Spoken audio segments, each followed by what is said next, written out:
In royal halls built on secrets and sealed with blood, love was rarely tender, it was tactical. Behind every crown, a corpse. Behind every oath, a blade. These are not fairy tales. These are 30 rulers who didn't just betray their spouses, they destroyed them. Some did it for power, others for paranoia. A few, just because they could. What you're about to hear isn't gossip, it's history, sharpened like a dagger under silk sheets. So light the torches, close the doors, and step into the palace. The wedding is over. Now comes the execution. Before we slip deeper into these royal nightmares, take a second to hit subscribe. You won't want to miss what else we've dug up from the darker corners of history. And while you're here, tell us in the comments, where in the world are you listening from? And what time is it? Midnight? Noon? Witching hour? We're always curious who's out there, keeping the crown company in the dark. Henry VIII of England. There's a particular chill that runs through English history, and it begins with a crown and ends with a blade. Somewhere between divine right and decapitation, you'll find Henry VIII bloated, gout-ridden, and historically inseparable from the image of a man willing to kill his wives when the marriage vows became inconvenient. For a man who broke with the Pope to marry someone new, the phrase, "till death do us part," wasn't a promise, it was a threat. Let's rewind to Anne Boleyn, the second wife, the first to be killed. A woman often remembered for her wit, her French education, and her famously alluring sixth finger, a tiny historical detail likely invented by detractors. But when it comes to Anne Boleyn, facts and gossip tend to play a dangerous game of chicken. She had style, ambition, and arguably too much political gravity for a woman in 16th century England. More dangerously, she had a womb that failed to produce the male heir Henry so desperately needed to sleep at night. So he turned to his advisors. Whispered names were written in ink: her brother George, court musician Mark Smeaton, 4 noblemen accused of adultery, incest, witchcraft. No one really believed it except the king, or at least he needed to believe it enough to sign the order.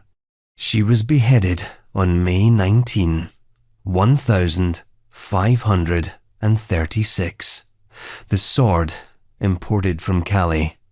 The crowd silent. And Henry? He went hunting that afternoon. The next morning, he married someone else. The rebranding was complete. Anne, like a failed investment, had been quietly removed from the portfolio. But the axe didn't stop there. Enter Catherine Howard, the 5th wife, a teenager married off to a man 3 decades older. She called him her sweet prince, though historical accounts suggest that may have been more performance than passion. Catherine had a past. Previous lovers, naivety disguised as scandal, and when it came to light, it came like a hammer. Unlike Anne, Catherine didn't wield influence. She didn't shape policy or divide religious empires. She simply existed in the wrong man's spotlight. And when her prior relationships became court gossip, they became cause for execution. Catherine was dragged from her chambers, screaming, pleading. Her final words? "I die a queen, but I would rather die the wife of Culpeper." Thomas Culpeper, the man she had allegedly loved, also executed. She was about 19, maybe 20. And Henry?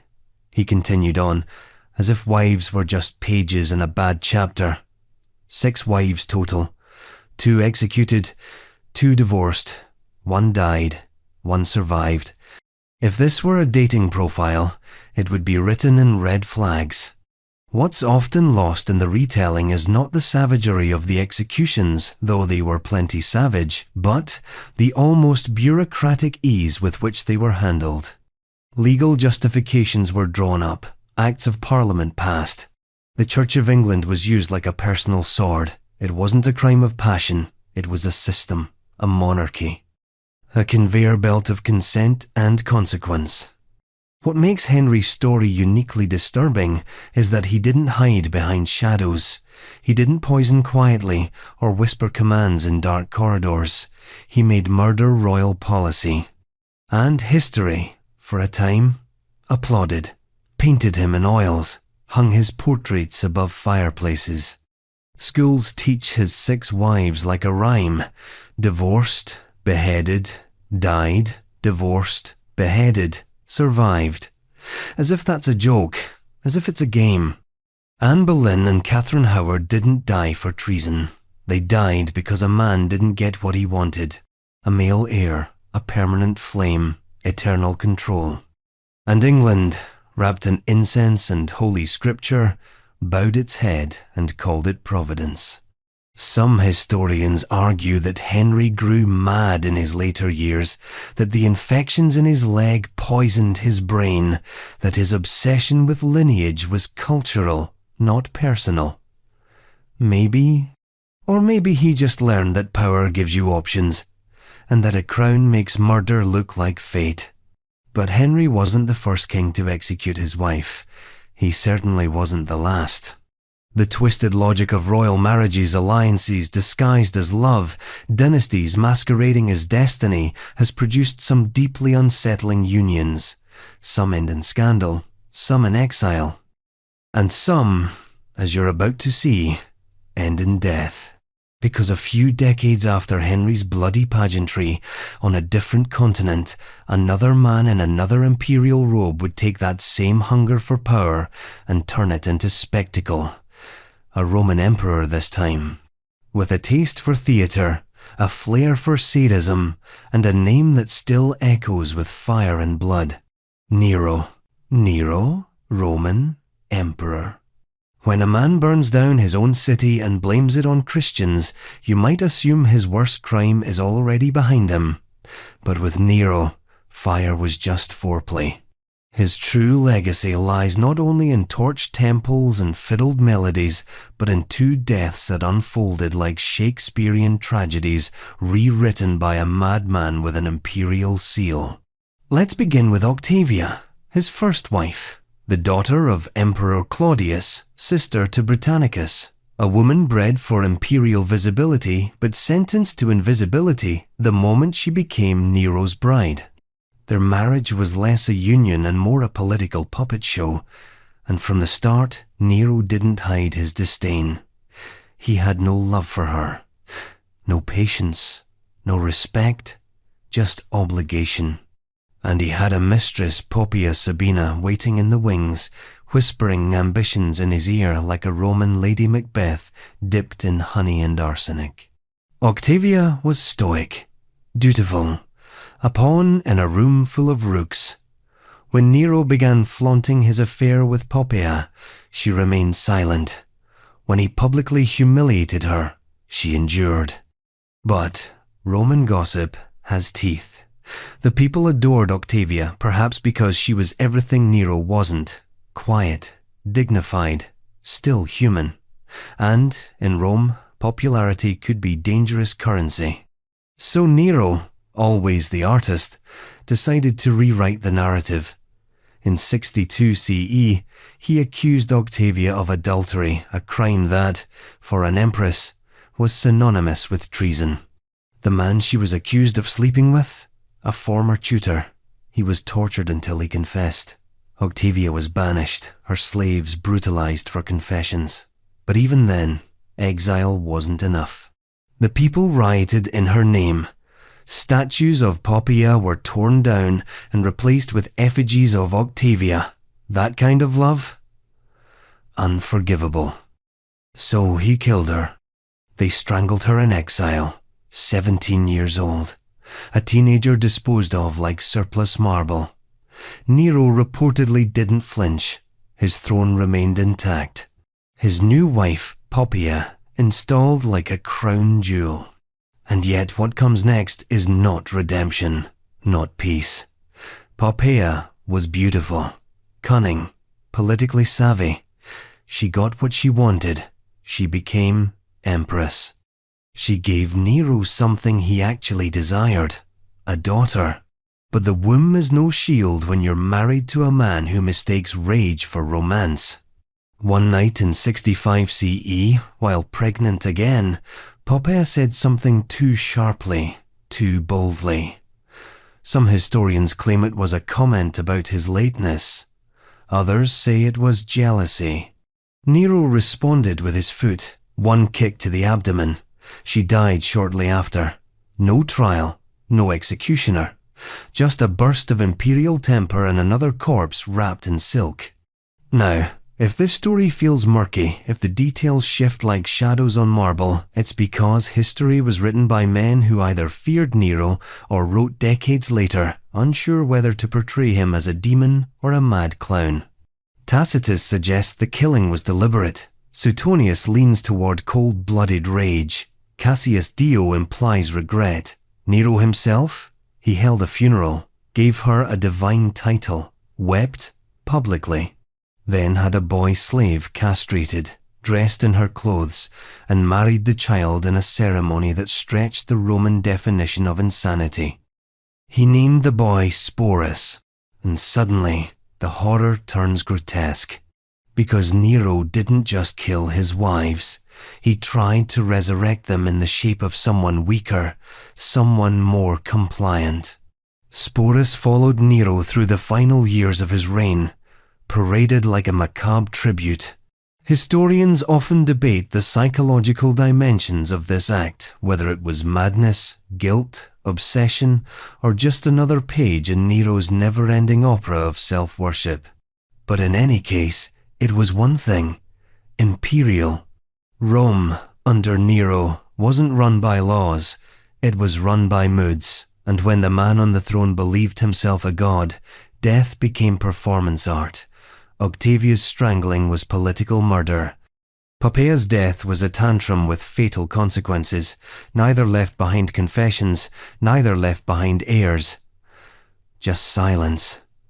And in that silence, Nero screamed louder than ever. He sang, literally, on stage, in Greek, while Rome smouldered.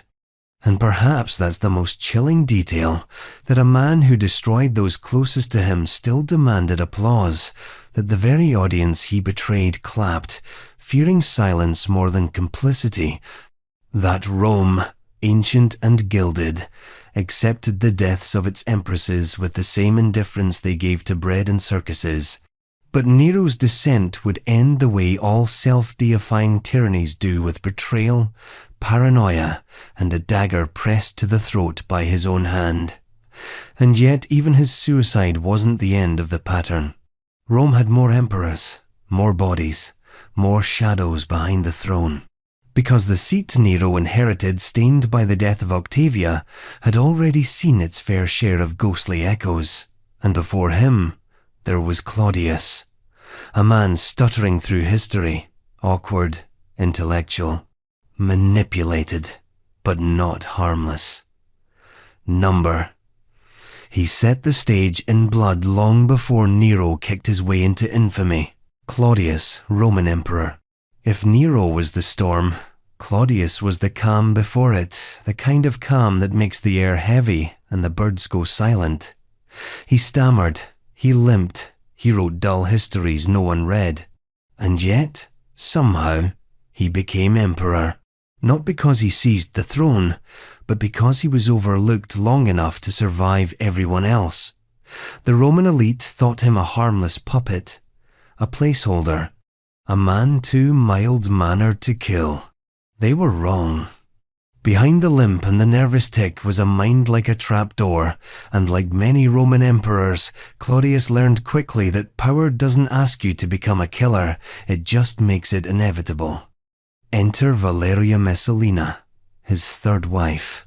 A woman with a name that now conjures up every Roman cliché about lust, manipulation, and corruption. But we should be careful with how we handle reputations inherited through centuries of propaganda.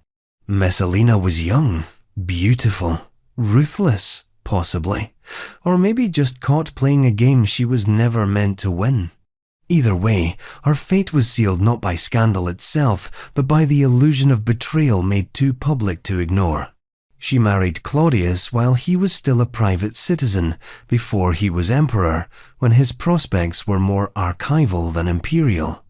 By the time he became ruler, she was empress, and Roman empresses were expected to be maternal, ceremonial, quiet. Messalina, on the other hand, was a political animal.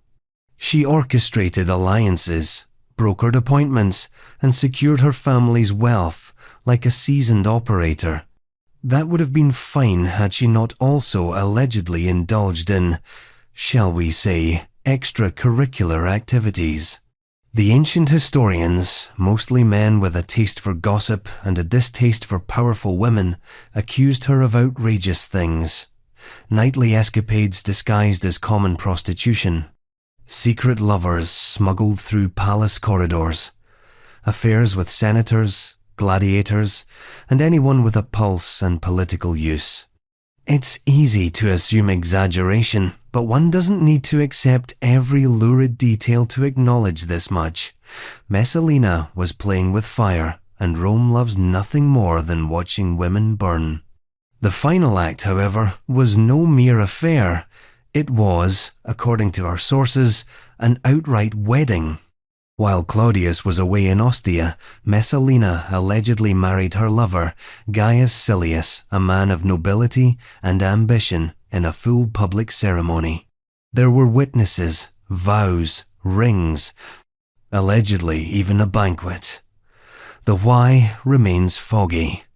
Some say it was a coup attempt, an attempt to replace Claudius with Silius and take the throne through marriage.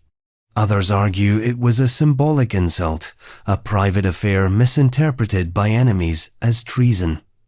Whatever the truth, the optics were radioactive.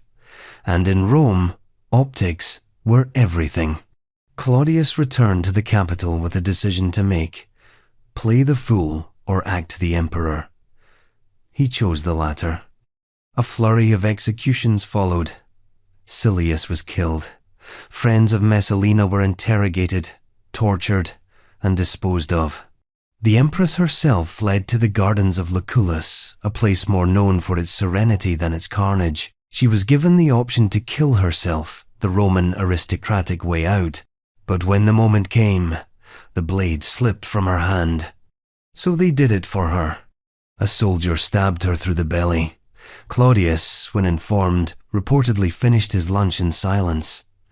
No comment, no tears, just a quiet nod to the gods of politics and preservation. Now, let's pause and consider the emotional mechanics of that moment. A man murders his wife not in a fit of passion, but through delegated paperwork. Messalina wasn't dragged into a courtroom. She wasn't interrogated on public record. She was erased, efficiently, coldly, surgically. And Claudius, long thought to be a harmless intellectual, had discovered something profound. Silence kills more cleanly than speeches. What makes Messalina's story linger is not just the scandal or the execution, but the moral blankness that wrapped around it afterward. Claudius didn't speak her name again. Statues were torn down, portraits removed, her existence folded into the archives like a page glued shut. Rome moved on. So did Claudius, marrying his fourth wife, Agrippina the Younger, who would bring her own brand of ambition and infamy to the imperial bedchamber. In fact, she'd bring her son, Nero. Yes, the boy who would later strangle one wife and kick another to death entered the palace through the ashes of Messalina's downfall. There's a kind of perverse lineage here, a matrilineal chain of violence, seduction, and strategic silences. Messalina dies, Agrippina rises, Claudius pretends it's fate, and Rome, like always, just updates its gossip. You could say that Claudius killed to keep the throne stable, that he made the pragmatic choice, but stability built on the blood of your spouse is still blood-soaked. And in the echo chamber of Roman politics, today's loyal empress becomes tomorrow's footnote. The sword that protected the emperor always came closer than he liked to admit. But Claudius wouldn't be the last Roman ruler to clean house with an execution order and call it duty. His successors would take the blueprint, marry for politics, kill for legacy, and push it further. Messalina's death was an imperial whisper. Caracalla's wife? That was a scream. Caracalla, Roman emperor. The Roman Empire had a gift for dressing cruelty in the robes of ceremony. Every marriage was a contract, every contract a transaction, and every transaction a potential blood pact.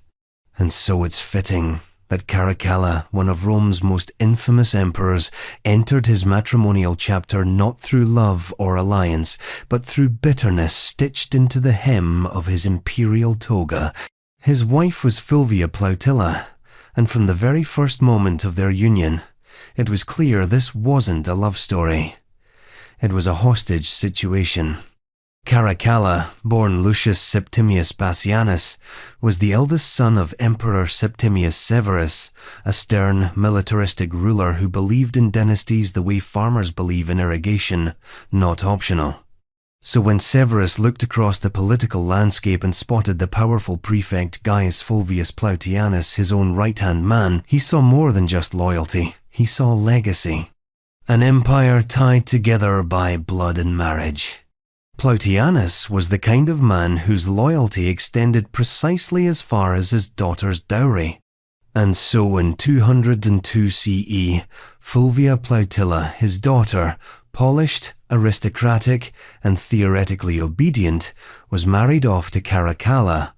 The union was celebrated with public pomp, gold-drenched banquets, and statues of the couple that implied, falsely, a Roman Romeo and Juliet. But behind the eyes of the groom was a contempt so sharp it might have doubled as a dagger. Caracalla hated her. There's no flowery way to say it.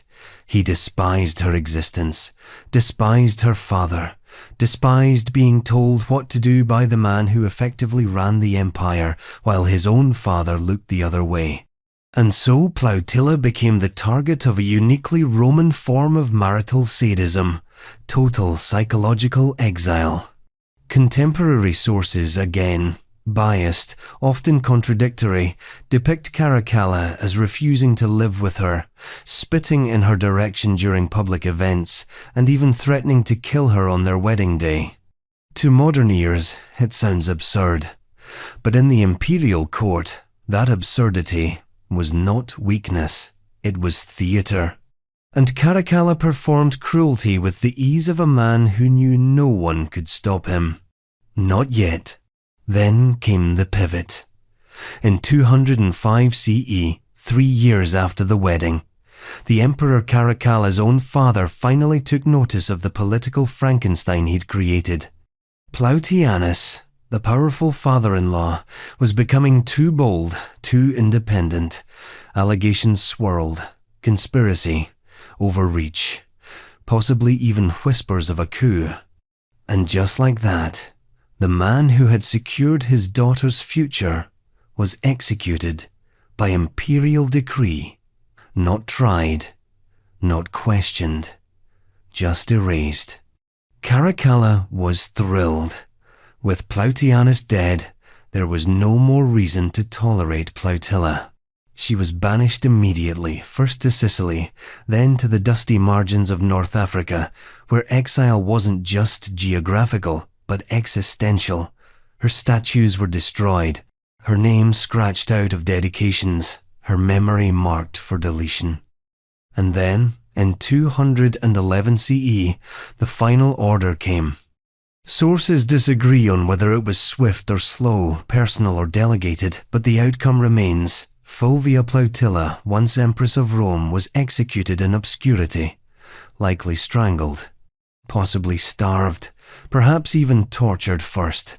Caracalla had succeeded not only in outliving her, but in obliterating her from the Roman imagination.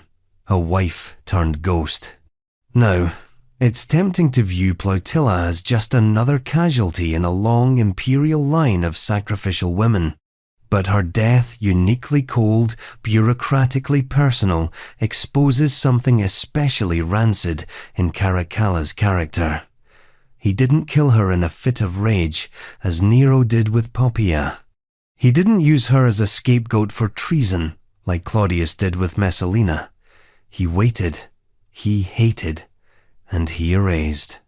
By the time Caracalla became sole emperor, following the suspiciously timed death of his own brother Geta stabbed, reportedly in their mother's arms, he had developed a reputation for what modern analysts would call hyper-violent authoritarianism. He didn't just rule Rome, he suffocated it. Cities that rebelled were decimated. Senators were executed for glancing the wrong way.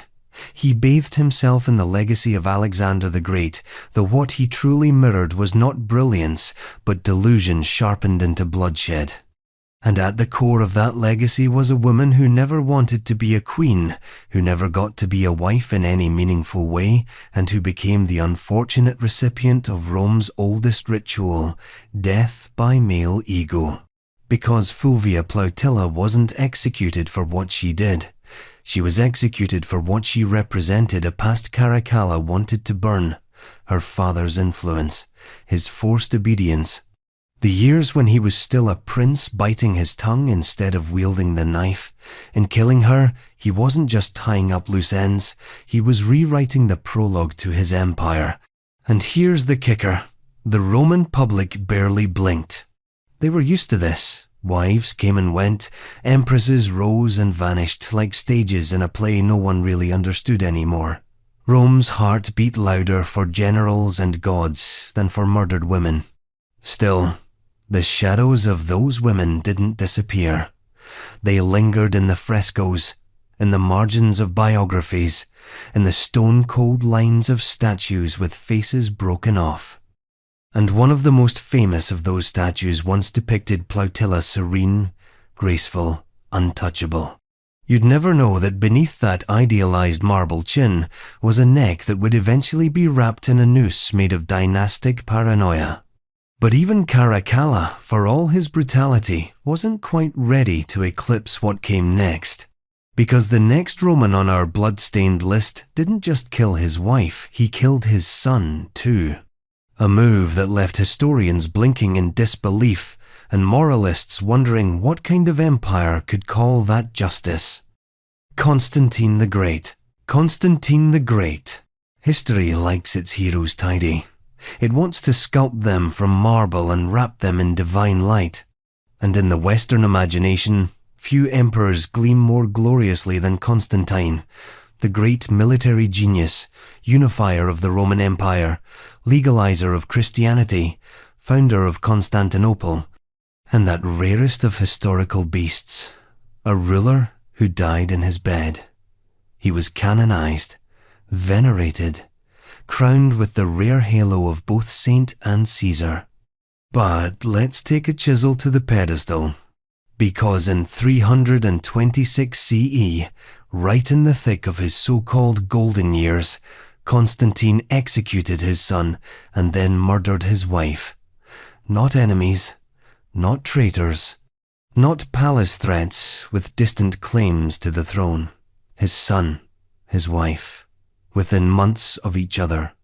No trial, no explanation, just silence, sealed orders, and a double family purge that left historians and moral philosophers scrambling for a reason. Let's start with the son, Crispus, firstborn. A young man of talent and charm, with victories to his name and imperial favor blooming at his feet. He was everything you'd want in an heir, military proven, popular, and, until things went sideways, deeply loyal. Constantine had made him Caesar of the West, sent him to fight against barbarian incursions, even minted coins in his name, and then poof. He was arrested, tried in secret, executed. Some say he was poisoned, others say he was strangled. All we know for certain is that his name was damned to damnatio memoriae, erased from public inscriptions, his statues pulled down, his name scraped off monuments. You do that to your enemies, not your children. So naturally, Rome whispered. Theories bloomed like weeds in a ruined garden. The most enduring is this, that Constantine's wife, Empress Fausta Crispus's stepmother, accused the boy of trying to seduce her, or worse, an attempted rape, or an affair, or a scandal so unsettling that Constantine, either in rage or shame, ordered his son's death without asking too many questions. It's plausible, and deeply Roman. Livy and Suetonius would nod in approval, but then came the twist. Months later, Constantine had Fausta executed. Not publicly, not ceremonially. She was locked in an overheated bath, possibly boiled to death. Yes, a Roman emperor's wife, stewing in her own silence, murdered by the same man who had once made her empress of the known world. If this were myth, it would be called poetic justice. If this were a stage play, the curtains would fall here in shock. But real history isn't clean. The motivations for Fausta's death have been lost to time, or rather, buried by time. Official records are silent. Christian chroniclers either omit it entirely or mutter vague phrases about divine punishment. The pagan sources aren't much better, either too late or too gleeful in using it as proof that Constantine was never holy to begin with. Here's what we can safely infer. Fausta's execution wasn't random.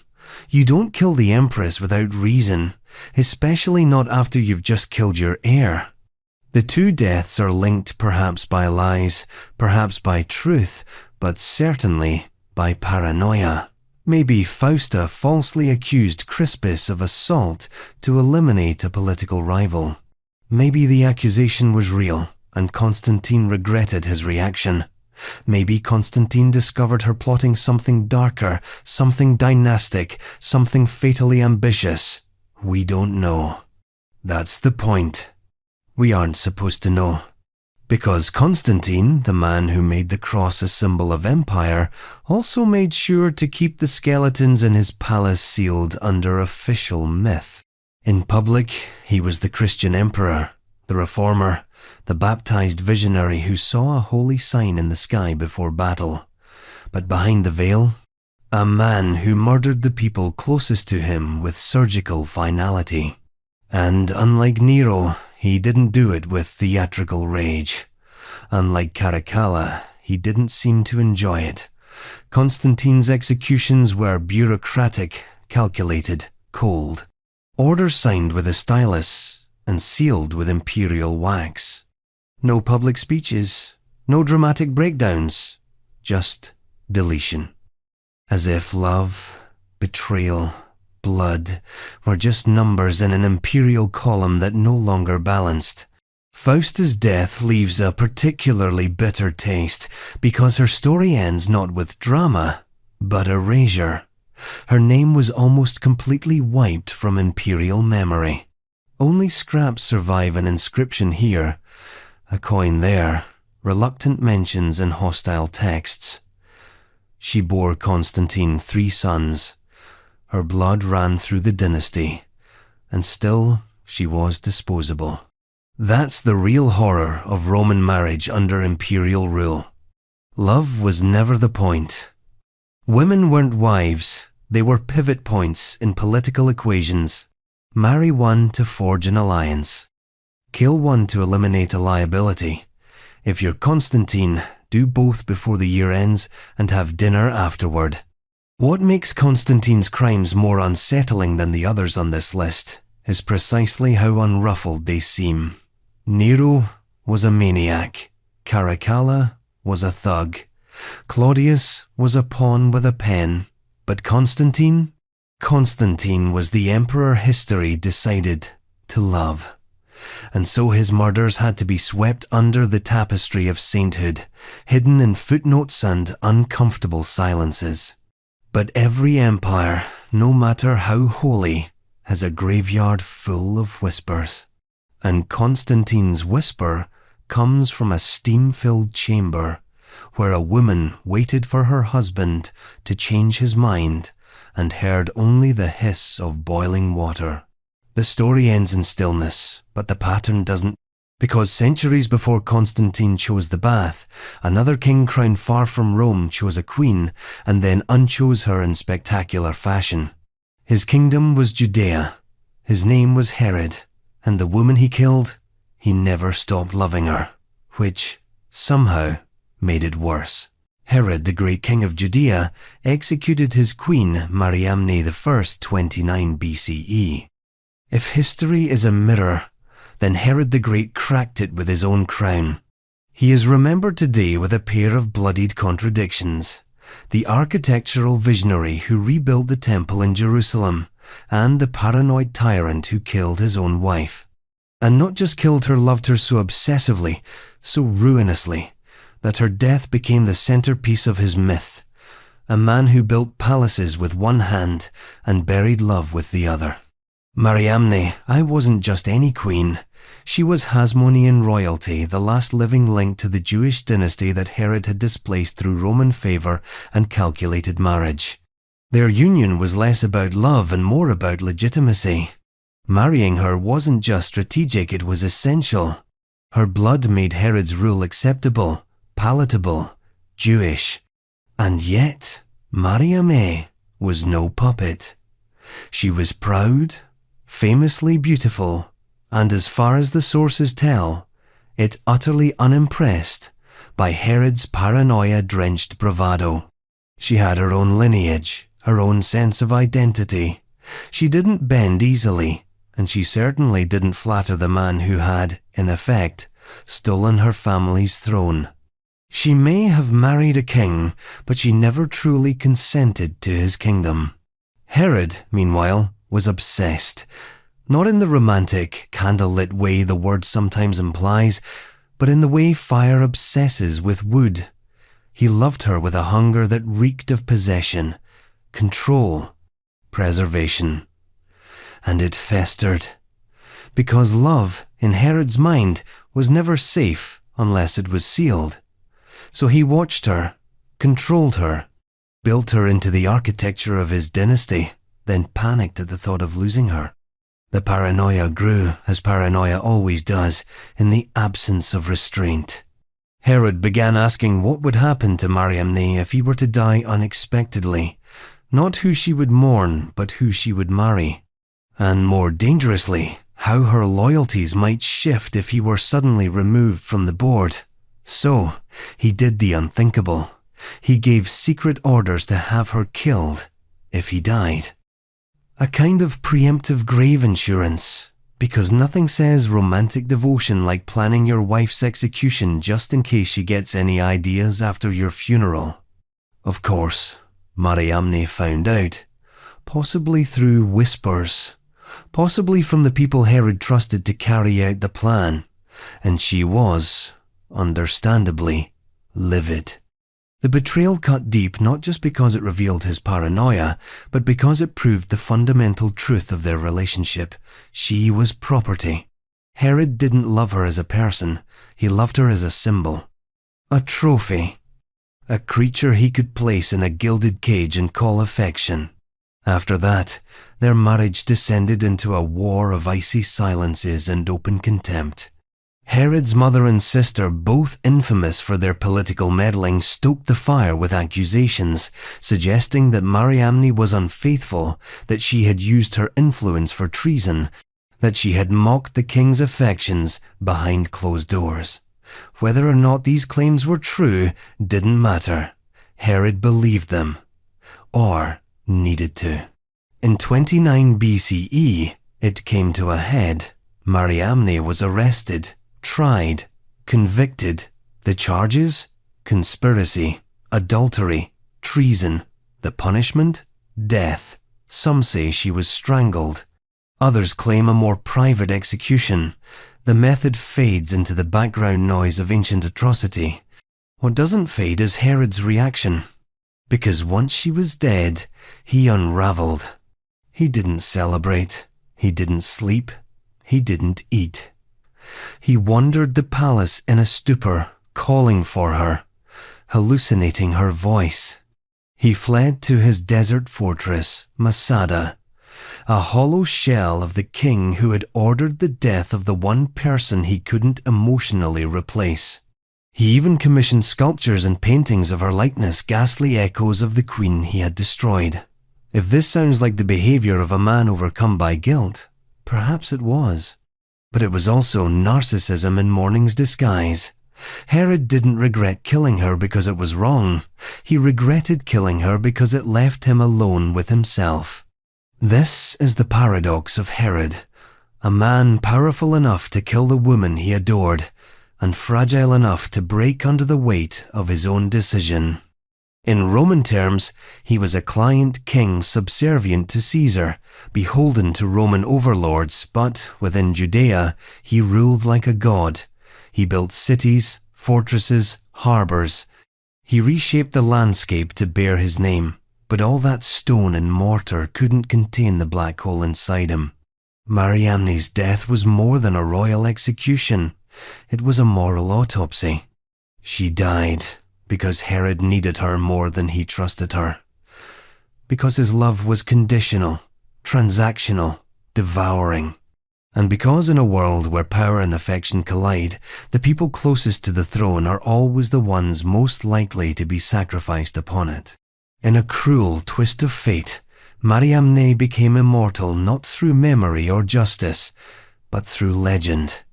Medieval poets, Jewish historians, and Roman chroniclers alike couldn't stop retelling the story of the king who killed his queen and spent the rest of his life trying to remember what he was supposed to feel about it. But Herod's story doesn't exist in a vacuum.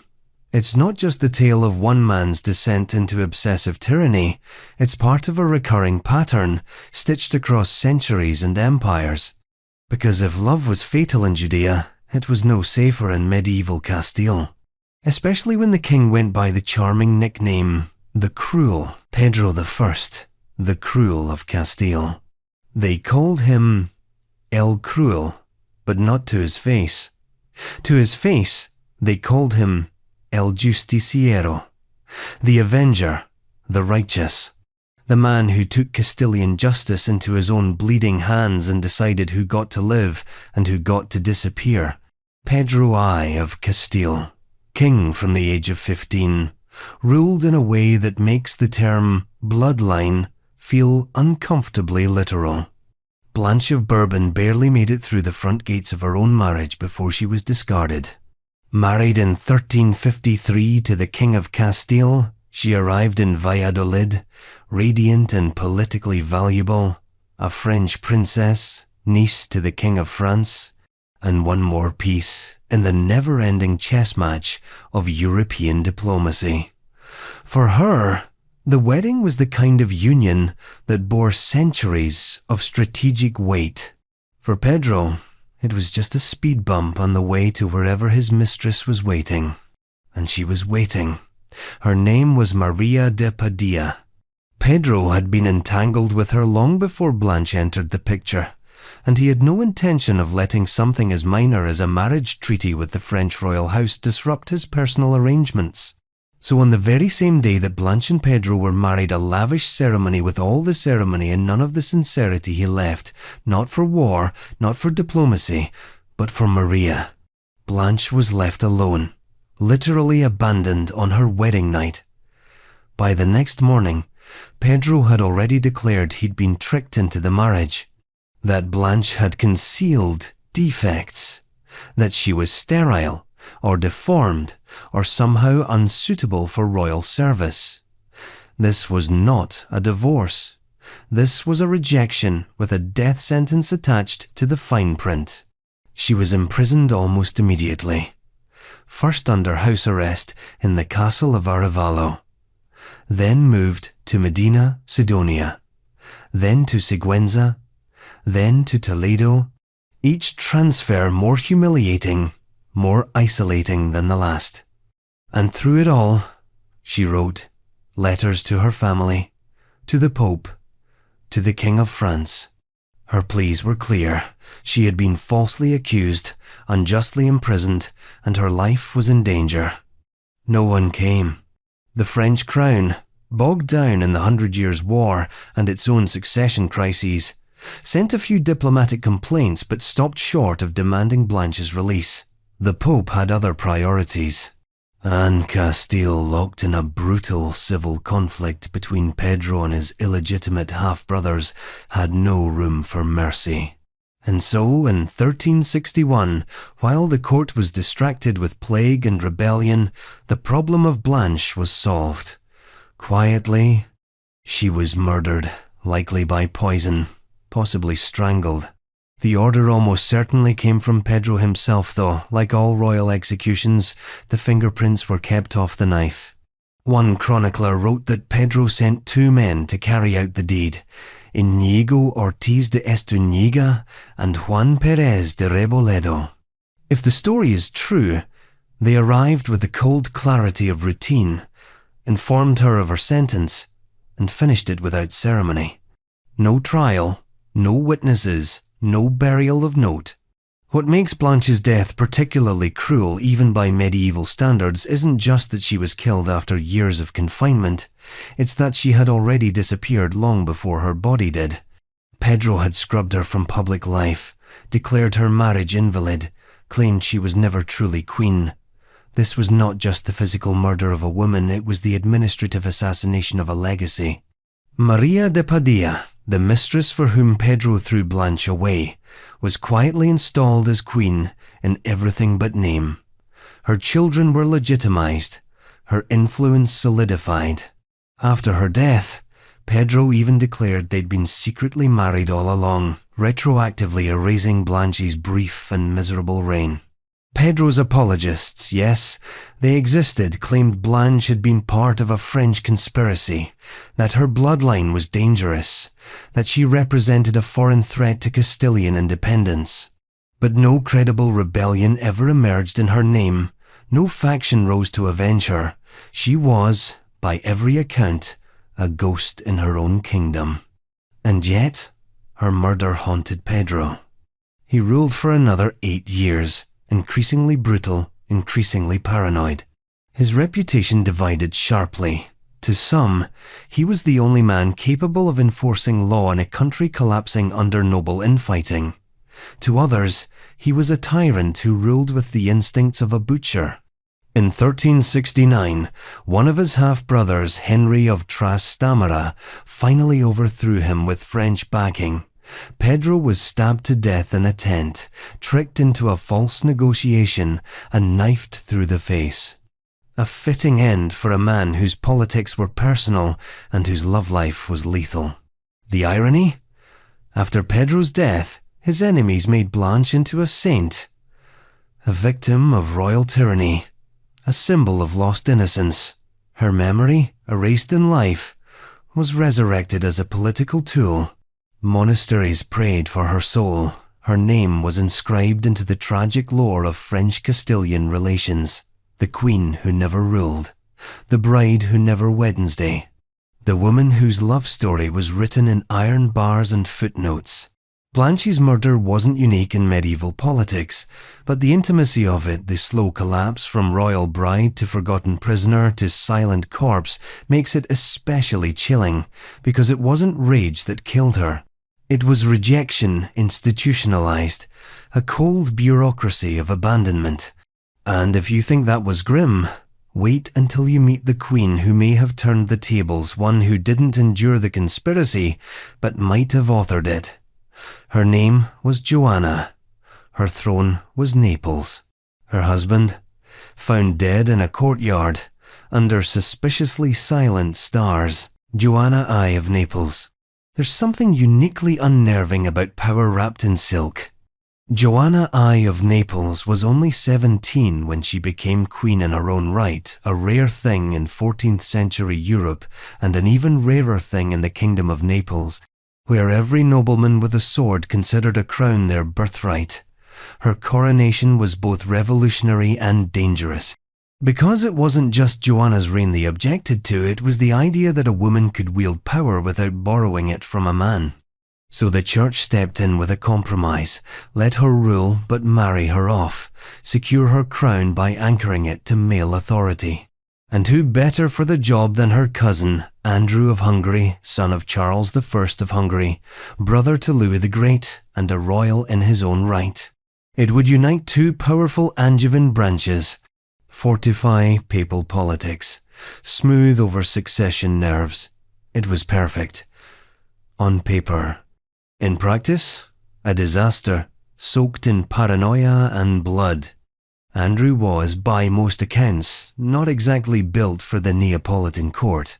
He was raised in the strict, militarized, frost-bitten atmosphere of the Hungarian monarchy, and he arrived in Naples like a boar in a ballroom, loud, impatient, culturally out of step.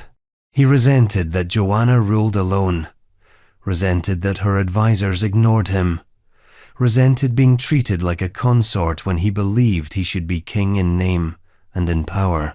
And Naples, decadent and politically tangled, resented him right back. His demands grew. He wanted coronation, authority, co-sovereignty. But Joanna resisted. She knew what that meant. The moment he became king in title, her rule would become decoration. She would be elbowed aside, possibly discarded, perhaps even removed. And so she delayed, dodged, refused. Andrew turned to the Pope, appealing for full royal status. The Pope agreed, and that, most believe, is what sealed his fate. In September 1345, Joanna and Andrew travelled to Aversa, a palace just outside Naples. On the night of the 18th, Joanna reportedly retired early. Andrew remained awake, maybe restless, maybe gloating, maybe completely unaware of what was about to happen. At some point during the night, a group of armed men entered his chamber, overpowered his guards, and seized the would-be king. According to the most lurid accounts, they hung him from a balcony with a cord still alive, thrashing. When the rope broke, they stabbed him to death on the palace floor. Then they dragged his corpse to the courtyard and left it like a message. The morning after, Naples erupted with whispers. The Queen's husband murdered under her roof during her stay by assassins no one seemed able to identify. The scene was too neat, too clinical, and worst of all, no one seemed in any particular rush to investigate. Joanna's court issued vague statements about unknown conspirators and courtly factions. No names, no charges, just grief and a hasty burial. But Hungary did not forget. King Louis of Hungary, Andrew's older brother, launched an invasion of Naples within a year. He accused Joanna outright of murder, of conspiracy, of violating divine and political order. He brought an army, captured Naples, forced Joanna to flee to Provence. The city turned on her. Chronicles turned sharper. Every contemporary source, Hungarian, papal, Neapolitan, began to suggest that Joanna had more than a passing knowledge of the murder, that she had been involved, that maybe she had given the order herself. She denied it, of course, repeatedly, claimed it was political enemies who used the marriage as leverage, that the real conspirators were trying to control succession, to sideline both her and Andrew, that she was innocent, caught in the gears of palace intrigue and foreign rage. But it never quite washed away the blood. Joanna eventually returned to Naples, reclaimed her throne, ruled for 3 more decades, married 3 more times, navigated war, plague, papal schism, and insurrection. Her reign was marked by diplomatic dexterity and bursts of autocratic force, and yet the shadow of Aversa never left her. No matter what she built, the image of Andrew hanging from the balcony hung with her. What makes her story compelling, unsettling, even is the ambiguity. Unlike Pedro of Castile or Herod or Henry VIII, there is no official execution here, no signed death warrant, no confession. just a body in a courtyard and a queen who benefited from its absence. It's not a question of whether Andrew's death was politically convenient. It was. The real question is whether Joanna orchestrated it or merely allowed it to happen. Whether she whispered the order or simply turned her back. Whether her guilt lies in action or in inaction, in the blade or in the silence. History will never answer that. And that's what keeps her lodged in the throat of medieval Europe's moral imagination. Because Joanna wasn't a hysterical tyrant or a bloodthirsty puppet, she was intelligent, poised, articulate. She defended herself eloquently before a papal court, articulating her right to rule, her innocence, her survival. And still the whispers, a young husband, dead, a queen, untouched, a court, complicit, a continent, unsure. And if Joanna's alleged crime seemed bold for its time, a woman potentially orchestrating a regicide, what follows in our next story is even stranger. Another queen, royal in blood and title, caught in a storm of suspicion, betrayal, and assassination. Except this time, the conspiracy didn't just unfold in shadowy corridors, it exploded in broad daylight, with gunpowder, rubble, and moral rot. Mary, Queen of Scots. Mary, Queen of Scots.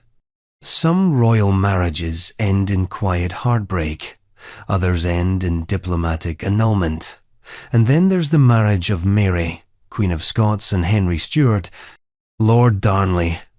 A union that exploded with such operatic violence that it left the walls of Edinburgh blackened and a kingdom trembling under the weight of whispered guilt. Mary was no stranger to danger. Crowned Queen of Scotland at just 6 days old, she was raised in the gilded peril of the French court, married to a sickly king who died young, widowed by 18, and tossed back into the political thorns of her homeland before she'd had a chance to breathe. She returned to Scotland in 1561, a Catholic queen in a nation that had just embraced Protestantism. Already, the room was full of matches, and she was walking on gunpowder. Enter Henry Stuart, Darnley, her cousin. A fellow Stuart with royal blood, tall, handsome, and as empty-headed as he was vain. On paper, their union made dynastic sense. Together, they could produce an heir with an unshakable claim to both Scottish and English thrones. But this wasn't a fairy tale. It was a collision of two fragile egos inside a pressure cooker of religious tension, political backstabbing, and personal disintegration. Mary married him in 1565, and within weeks the rot began to show. Darnley wanted more than to be king consort, he wanted to be sovereign. Equal in rule, crown matrimonial, power, not just presence. But Mary no fool kept him at arm's length politically. She was queen regnant, crowned in her own right, and Darnley's demands grated fast. He drank, he sulked, he humiliated her in court. And when that didn't work, he tried something bolder: betrayal. In 1566, he joined a conspiracy of Protestant nobles to eliminate one of Mary's closest advisors, her private secretary, David Rizzio, a foreigner, Catholic, and the subject of increasingly toxic rumours. The plot was shockingly theatrical. During dinner, in front of a pregnant Mary, Rizzio was dragged from her side and stabbed over 50 times, his body left to bleed out on the floor of Holyrood Palace. Darnley was there, possibly complicit, possibly terrified, possibly both. It broke something between them. Mary never forgave him. Their marriage fractured. Darnley grew increasingly isolated. His enemies began to outnumber his allies. And Mary, caught in a kingdom tearing itself apart, began navigating the chessboard with ice in her veins. Then, on the cold night of the 10th of February, 1567, the house in which Darnley was staying, Kirkhope Field, a manor just outside Edinburgh, was rocked by an explosion. Shattered glass, cracked walls, scorched earth. But Darnley wasn't found in the wreckage. His body was discovered in a nearby garden, fully dressed, with no visible wounds. Strangled, possibly smothered, definitely murdered. The explosion had been a distraction. The real death happened quietly, efficiently, a message wrapped in fireworks. Scotland, of course, ignited. Darnley's murder was no ordinary crime, it was regicide. And it had happened under the reign of a queen already under suspicion. Who had motive? The list was long. Protestant lords, foreign agents, even Darnley's own relatives. But one name rose above the rest in the hysteria that followed. James Hepburn, Earl of Bothwell. Bothwell was Mary's nobleman, her enforcer, her protector, or her lover, depending on who you asked and which pamphlet you read. He was brash, brutal, and increasingly powerful. And just 3 months after Darnley's death, Mary married him. Let that timeline sink in. Her husband is murdered. His killer is never officially found. She marries the chief suspect, a man who may have orchestrated the killing. Whether she was seduced, abducted, or complicit remains the century's sharpest debate. Some claim Bothwell kidnapped and raped her, forcing the marriage to legitimize his power. Others argue she was a willing participant in the murder and a co-author of the scandal. Some insist she was innocent, used, trapped by court politics and male ambition. The truth, like Darnley's last breath, is lost in the fog of history. What followed was catastrophic. The Scottish nobility rebelled. Mary was captured, forced to abdicate in favour of her infant son James VI, imprisoned, escaped, fled to England, seeking protection from her cousin Elizabeth I. And there, for 19 years, she waited, under lock and key, treated with a mixture of royal courtesy and political suspicion. Until eventually, Elizabeth signed the order. Mary was executed in 1587, not for Darnley's death, but for conspiring against the English crown. The irony is almost surgical. Mary wasn't beheaded for killing her husband, though many believed she did. She was killed for threatening someone else's té, for existing as a Catholic queen in Protestant England, for reminding the world that power, when held by a woman, was never forgiven. And Darnley? He became a ghost, a crime scene that never quite cooled. His murder remains officially unsolved. And maybe that's fitting, because the deeper you look, the more the facts twist into each other. Was it political necessity, romantic revenge, self-preservation, all of the above? Maybe not. But what's clear is this: love and power make for unstable chemistry, especially in royal marriages, where the line between throne and noose is one bad decision thick. And while Mary's downfall came on English soil, her next story brings us back to the East, to China in the 8th century, to a ruler under siege, a rebellion at the gates, and a woman his most beloved ordered to die not for betrayal, but to preserve the illusion of imperial control. Emperor Xuanzong of Tang. History doesn't often tell love stories.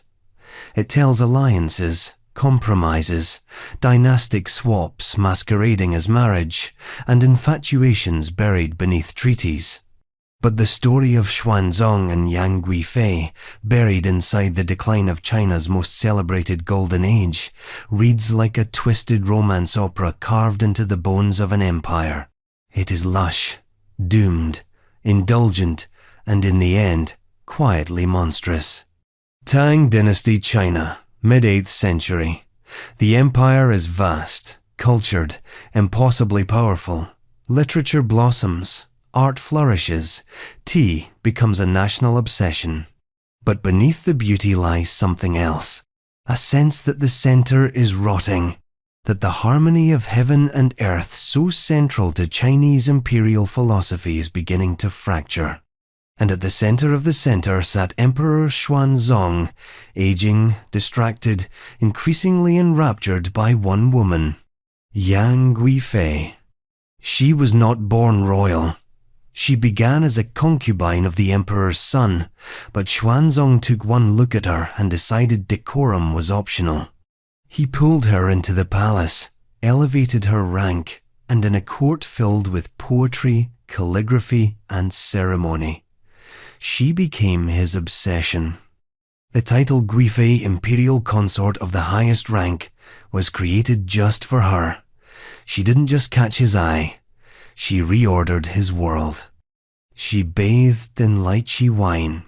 She wore silks that bankrupted treasuries. Musicians composed for her. Poets immortalized her. Her beauty, the records say, put flowers to shame. Her influence was enormous, but power in the Tang court rarely came without a tail, and Yang's tail was long, sharp, and political. Namely, her family. She used her imperial favor to elevate them brothers, cousins, in-laws, chief among them, her cousin Yang Guosheng, a slippery bureaucrat with a gift for survival and an even greater gift for corruption. He rose quickly through the ranks, consolidating influence, undermining rivals, and making enemies across the military elite. One of those enemies was a general named An Lushan. An Lushan was a curious figure, part Sogdian, part Turk, a foreigner in Chinese robes, adopted son to Yang Guifei in a strange ceremonial gesture that blurred the lines between political theater and family drama. He commanded massive armies in the northeast and, at first, was favored by the emperor. But court intrigue devours friendships, and An Lushan eventually found himself edged out by Yang Guozhong's influence. Insulted, mistrusted, pushed too far. So he did what any power-hungry military leader with an inflated sense of destiny would do. He rebelled. The An Lushan rebellion exploded in 755 CE, tearing across northern China like a wildfire through silk. Cities fell, armies broke. The Tang dynasty, one of the most artistically and economically advanced civilizations in the world, was suddenly staring into the abyss. The capital Chang'an was no longer safe.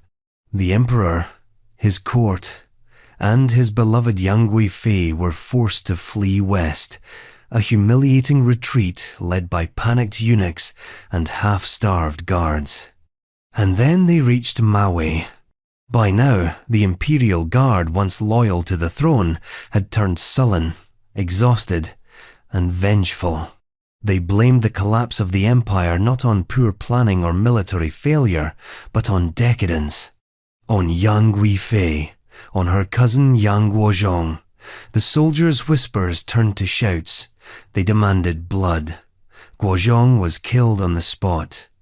A summary execution. And then the crowd turned to the emperor's favorite consort. They wanted her dead. Here stood Xuanzong, son of heaven, lord of 10,000 years, being told by his own guards that unless he surrendered Yang Guifei, they would no longer protect him. The throne, the dynasty, the very idea of imperial permanence, now hinged on a choice between love and survival. He chose survival. Xuanzong gave the order. It wasn't a formal execution. There were no officials, no tribunals. She was taken by a eunuch and strangled, just like that. Stripped of her titles, her silks, her perfumes, and the elaborate life that had once made her seem divine. One moment, she was the most powerful woman in the empire. The next, she was a body on the side of the road. And Xuanzong? He wept. Of course, he wept. He continued his retreat, eventually abdicated, lived out his remaining years as a ghost in his own palace, surrounded by echoes. He would later order her remains buried in a silver box with full honors. He even commissioned poetry in her memory, most famously, the Song of Everlasting Sorrow, a masterpiece that romanticizes the very act of her death. History softened her edges, made her a tragic muse, a victim of beauty, a symbol of doomed love. But let's be clear, she didn't die because of romance. She died because politics demanded a scapegoat. Because an emperor, even one in love, remains married first and foremost to power. The Anlushan rebellion would drag on for years. Millions died. The Tang dynasty, though it technically survived, was never quite the same. It had been gutted from within, its golden age sacrificed on the altar of decadence and delay. And in the middle of that collapse, Yang Guifei dead, elegant, voiceless, became the emblem of everything wrong and everything beautiful about an empire on the brink. Her death was not a crime of passion. It was a moral equation, one that emperors are taught to solve early. If one life saves the throne, it is not only acceptable, it is necessary. But not every royal execution has a battlefield as its backdrop. Some play out quietly, over dinner, in temples, in torch-lit palaces. Some are carried out not in rage or desperation, but in cold, calculated ambition, days or hours after the wedding itself. Like when a young Egyptian king married his stepmother and killed her. Just after. Ptolemy XI, Alexander II, King of Egypt. It's often said that Egyptian royal politics resembled a cobra eating its own tail, elegant, venomous, and disturbingly cyclical. Nowhere is this truer than in the late Ptolemaic period, where family trees doubled as crime scenes and marriage was indistinguishable from maneuvering for the kill. The Ptolemies didn't marry for love. They married for blood, and then spilled it. Ptolemy XI, Alexander II, was a young man walking into a house already on fire.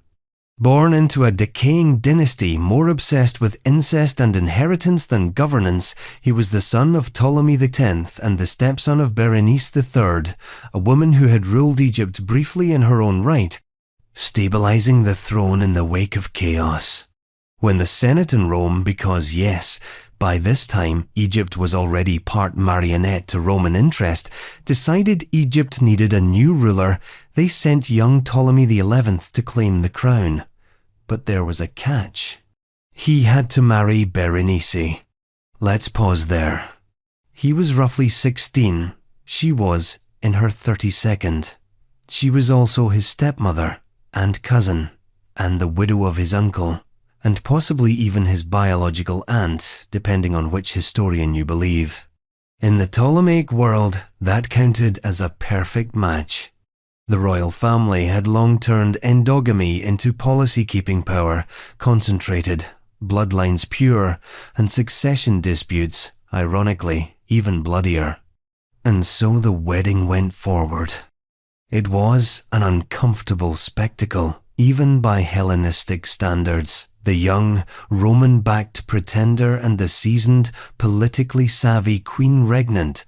A royal ceremony made out of legal obligation and dynastic arithmetic. There was no honeymoon phase. There was hardly time to decorate the palace. Within weeks, some say within days, Berenice III was dead. Murdered.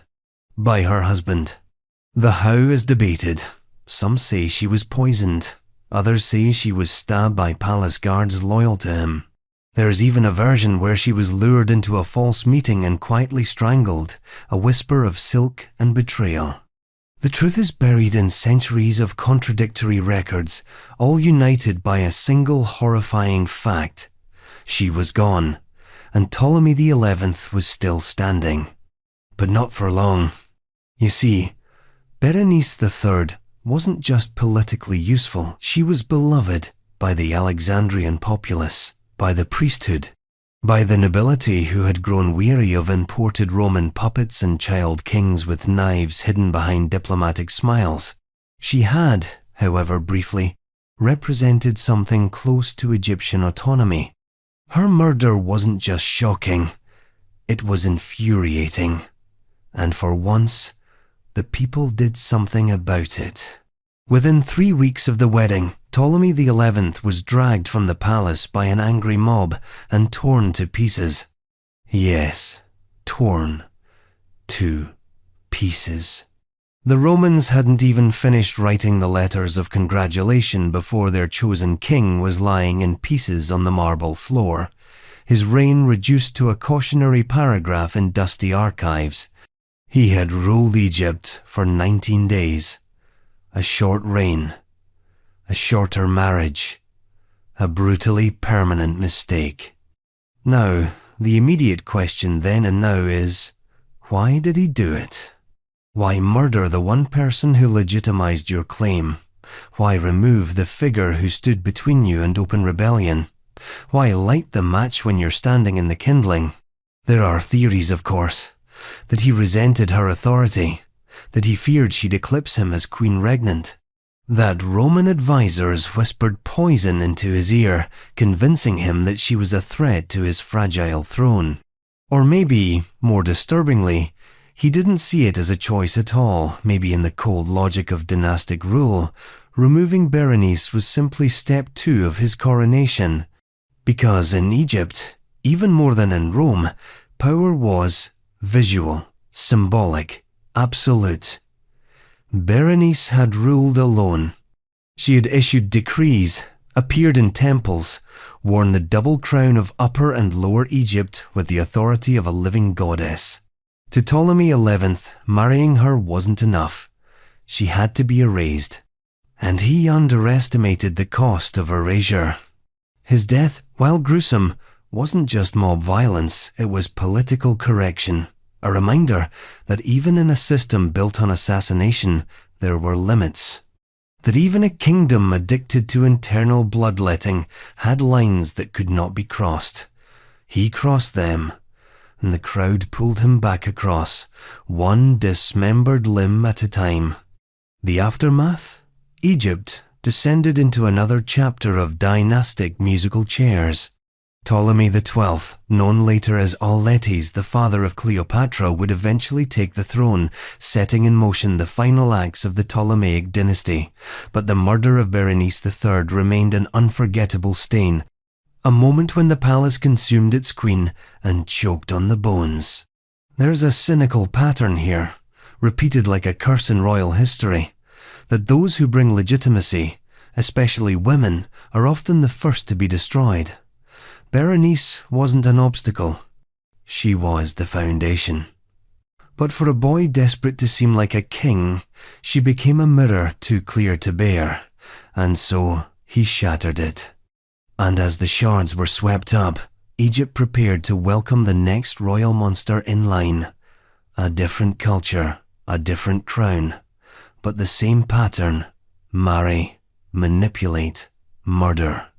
Because the next king on our list, he didn't just kill his wife, he might have killed his sister, Cambyses II. If you're looking for a royal murder mystery soaked in myth, politics, taboo, and the unreliable narration of ancient historians, you will not do better or worse than Cambyses II of Persia. He was the son of Cyrus the Great, the man who founded the Achaemenid Empire, which at its peak spanned from the Aegean Sea to the Indus River. A legendary father, a vast empire, a throne carved out of conquest. And onto that golden pedestal climbed Cambyses' equal parts heir and warning sign. He ruled from 530 to 522 BCE, and in that brief, turbulent reign, managed to conquer Egypt, destabilize Persia's nobility, unleash a rebellion so absurd it was led by a man impersonating his dead brother, and if Herodotus is to be believed, murder his own sister wife in a flash of imperial madness. Let's start with the marriage. According to Herodotus, and later echoed in other Greek sources, Cambyses fell in love or lust with one of his sisters. Some sources name her as Roxanne, others leave her anonymous. Either way, the Persian nobility was horrified. Incest, While not unheard of in later Persian dynasties and other royal lines, Ptolemy's, was not yet codified or normalized within the Achaemenid royal family. His counselors, particularly the elder nobleman Croesus, former king of Lydia turned Persian advisor, reportedly warned him against it. Cambyses didn't take the advice well. Not only did he go through with the marriage, but some accounts suggest he took multiple sisters as wives, and then again, if we trust Herodotus, he killed one of them. Why? Well, that's where things get slippery. Herodotus offers two versions of the story, both of which reek of dramatic license, moral instruction, and just a whiff of personal vendetta. In the first version, Cambyses strikes down his pregnant sister wife in a fit of rage during a courtly dispute. In the second, it's an even colder act. After asking her opinion about a decision he's already made, she voices disagreement, and he kills her on the spot, allegedly saying, "You're weeping now, but you'll have something to really cry about soon."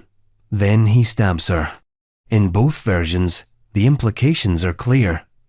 Cambyses doesn't just murder, he murders personally, up close, as if to emphasize that no one, not even the mother of his unborn child, not even his own blood was safe from the blade if they challenged him. But the problem with stories like this is that they tell us as much about the storytellers as they do about the subjects. Herodotus was Greek. He wrote about the Persians with the lens of an outsider, and while his histories are invaluable, they are also filled with theatrical moralism.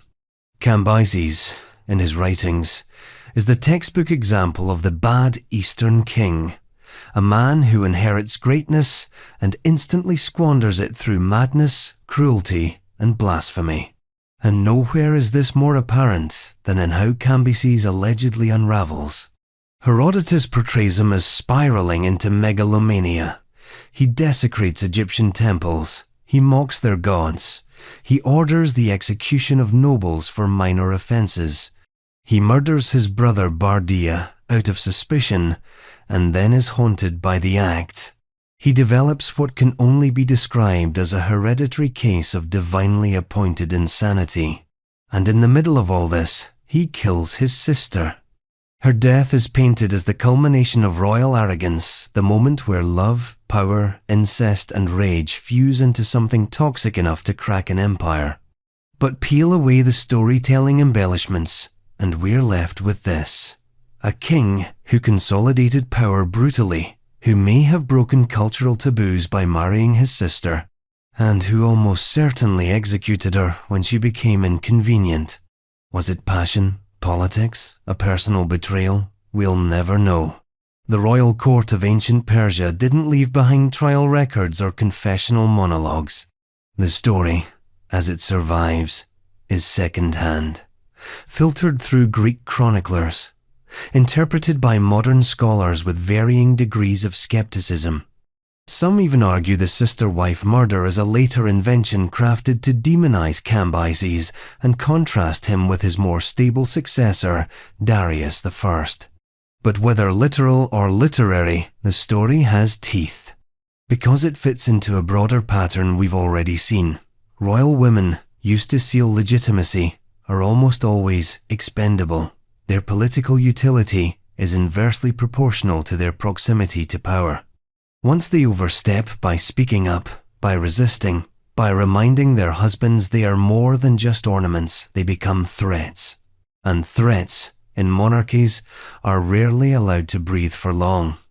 Cambyses, like so many kings before and after him, couldn't tolerate ambiguity. His sister was not just his wife, she was his equal in blood.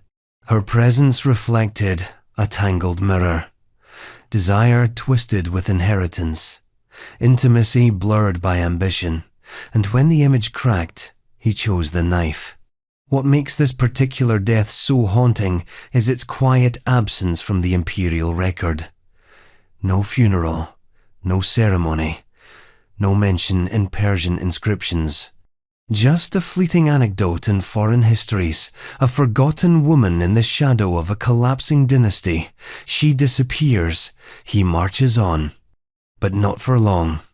Cambyses' rule ended not with a grand battle, but with something almost too ironic to be believable. A self-inflicted wound. While mounting his horse, he stabbed his own thigh with a sword, the same spot he had struck his sister. Herodotus tells us, and the wound festered until it killed him. Whether this is fact or parable hardly matters. It's the poetic close to a reign built on paranoia and personal ruin. And yet, Cambyses' moral mayhem would be dwarfed by the next king in our gallery, a man whose marriage turned into a cold-blooded chess match, where the queen was checkmated not by betrayal, but by slow, calculated strangulation at the hands of a king who couldn't decide whether he loved her or just wanted her gone.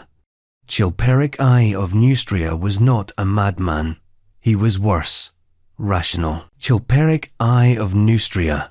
If the early medieval Frankish world was a broken mosaic of tribal ambition and half-digested Roman grandeur, then Chilperic I was one of its most chaotic pieces, sharp, jagged, and entirely indifferent to the shape of the picture around him. As king of Neustria, one of the fractured Merovingian kingdoms, Chilperic ruled with the subtlety of a falling axe. His ambitions were loud. His methods were crude. And his marriages? They were bloody enough to be political sermons.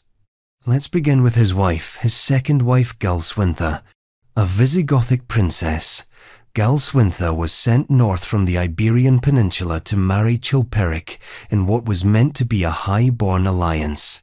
Her father, King Athanagild of the Visigoths, had made it clear that his daughter was to be treated with respect, protected from courtly scandal, and kept far from the reach of any previous entanglements. In other words, don't humiliate her with your mistress. Which, of course, is exactly what Chilperic did. Because Fredegund was still there, still whispering in his ear, still warming his bed, still pulling strings in the velvet shadows of the Neustria court. And she wasn't just any mistress, she was legendary. A former servant turned power broker. Fredegund wielded charm like a dagger and ambition like a gospel. She had no title, no pedigree, and no patience for royal women who thought bloodlines made them invincible. Galswintha, meanwhile, arrived in Neustria and found herself instantly trapped in a marriage more akin to a hostage situation than a royal partnership. Chilperic ignored her, publicly, kept Fredegund close, flaunted the insult, and Galswintha, humiliated and isolated, made the mistake of asking for her dowry back so she could leave. That was the moment the noose tightened. The request was both reasonable and revolutionary. It wasn't just money, it was autonomy. If Chilperic returned the dowry, he'd be admitting the failure of the alliance, the brokenness of the union, and the sovereignty of a woman who dared to say enough. For a Merovingian king, that was heresy in silk gloves. So Galswintha was murdered, strangled in her bed. The details are simple and hideous. There was no trial, no accusation of treason, no public spectacle. Just a quiet suffocation, likely by servants, almost certainly ordered or at least approved by Chilperic. She was found lifeless, cold, and conveniently out of the way. And within days, Chilperic married Fredegund. The speed of the marriage was its own confession. The body wasn't cold, the ink on the dowry contract hadn't faded, and suddenly, the servant girl was queen, crowned not just in ceremony, but in blood. The political message was unambiguous. Women could be bought, discarded, replaced. And Fredegund was no longer just a mistress, she was the architect. But the murder of Galswintha didn't vanish quietly into the fog of medieval succession. She had a sister, a very particular sister, Brunhilde, Queen of Austrasia, politically astute, fierce, ruthless, and burning with vengeance. Brunhilde was married to Chilperic's half-brother Sigebert I, and she took her sister's murder as both a personal wound and a royal insult. What followed was a decades-long blood feud between two sisters-in-law turned warlords, Brunhilde and Fredegund, who effectively used their respective kingdoms as battlegrounds for their hatred. The war wasn't metaphorical. Armies were raised, assassins dispatched, sons weaponized, alliances destroyed, whole towns dragged into the wake of a sisterly vendetta turned national war. And Chilperic? He festered in the middle. His reign became a carnival of betrayal and shifting loyalties. He alienated the nobility, fought with his brothers, changed religious doctrines for convenience, and never escaped the whisper. He killed his queen to marry his mistress. Galswintha's ghost lingered like incense in the royal court, sweet and suffocating. No one believed her death was natural. No one pretended otherwise. But in the Merovingian world, guilt wasn't a crime. Only weakness was. Chilperic was eventually murdered too, stabbed by an unknown assassin while hunting. Theories bloomed. Was it an agent of Brunhilde, a noble exacting revenge, a jilted follower? The records don't say. And Fredegund, predictably, survived him, took control, ruled as regent for their son, continued her feud with Brunhilde like it was a religious duty. But the murder of Galswintha remained the original sin of that chapter of the Merovingian dynasty. It wasn't just that she was killed.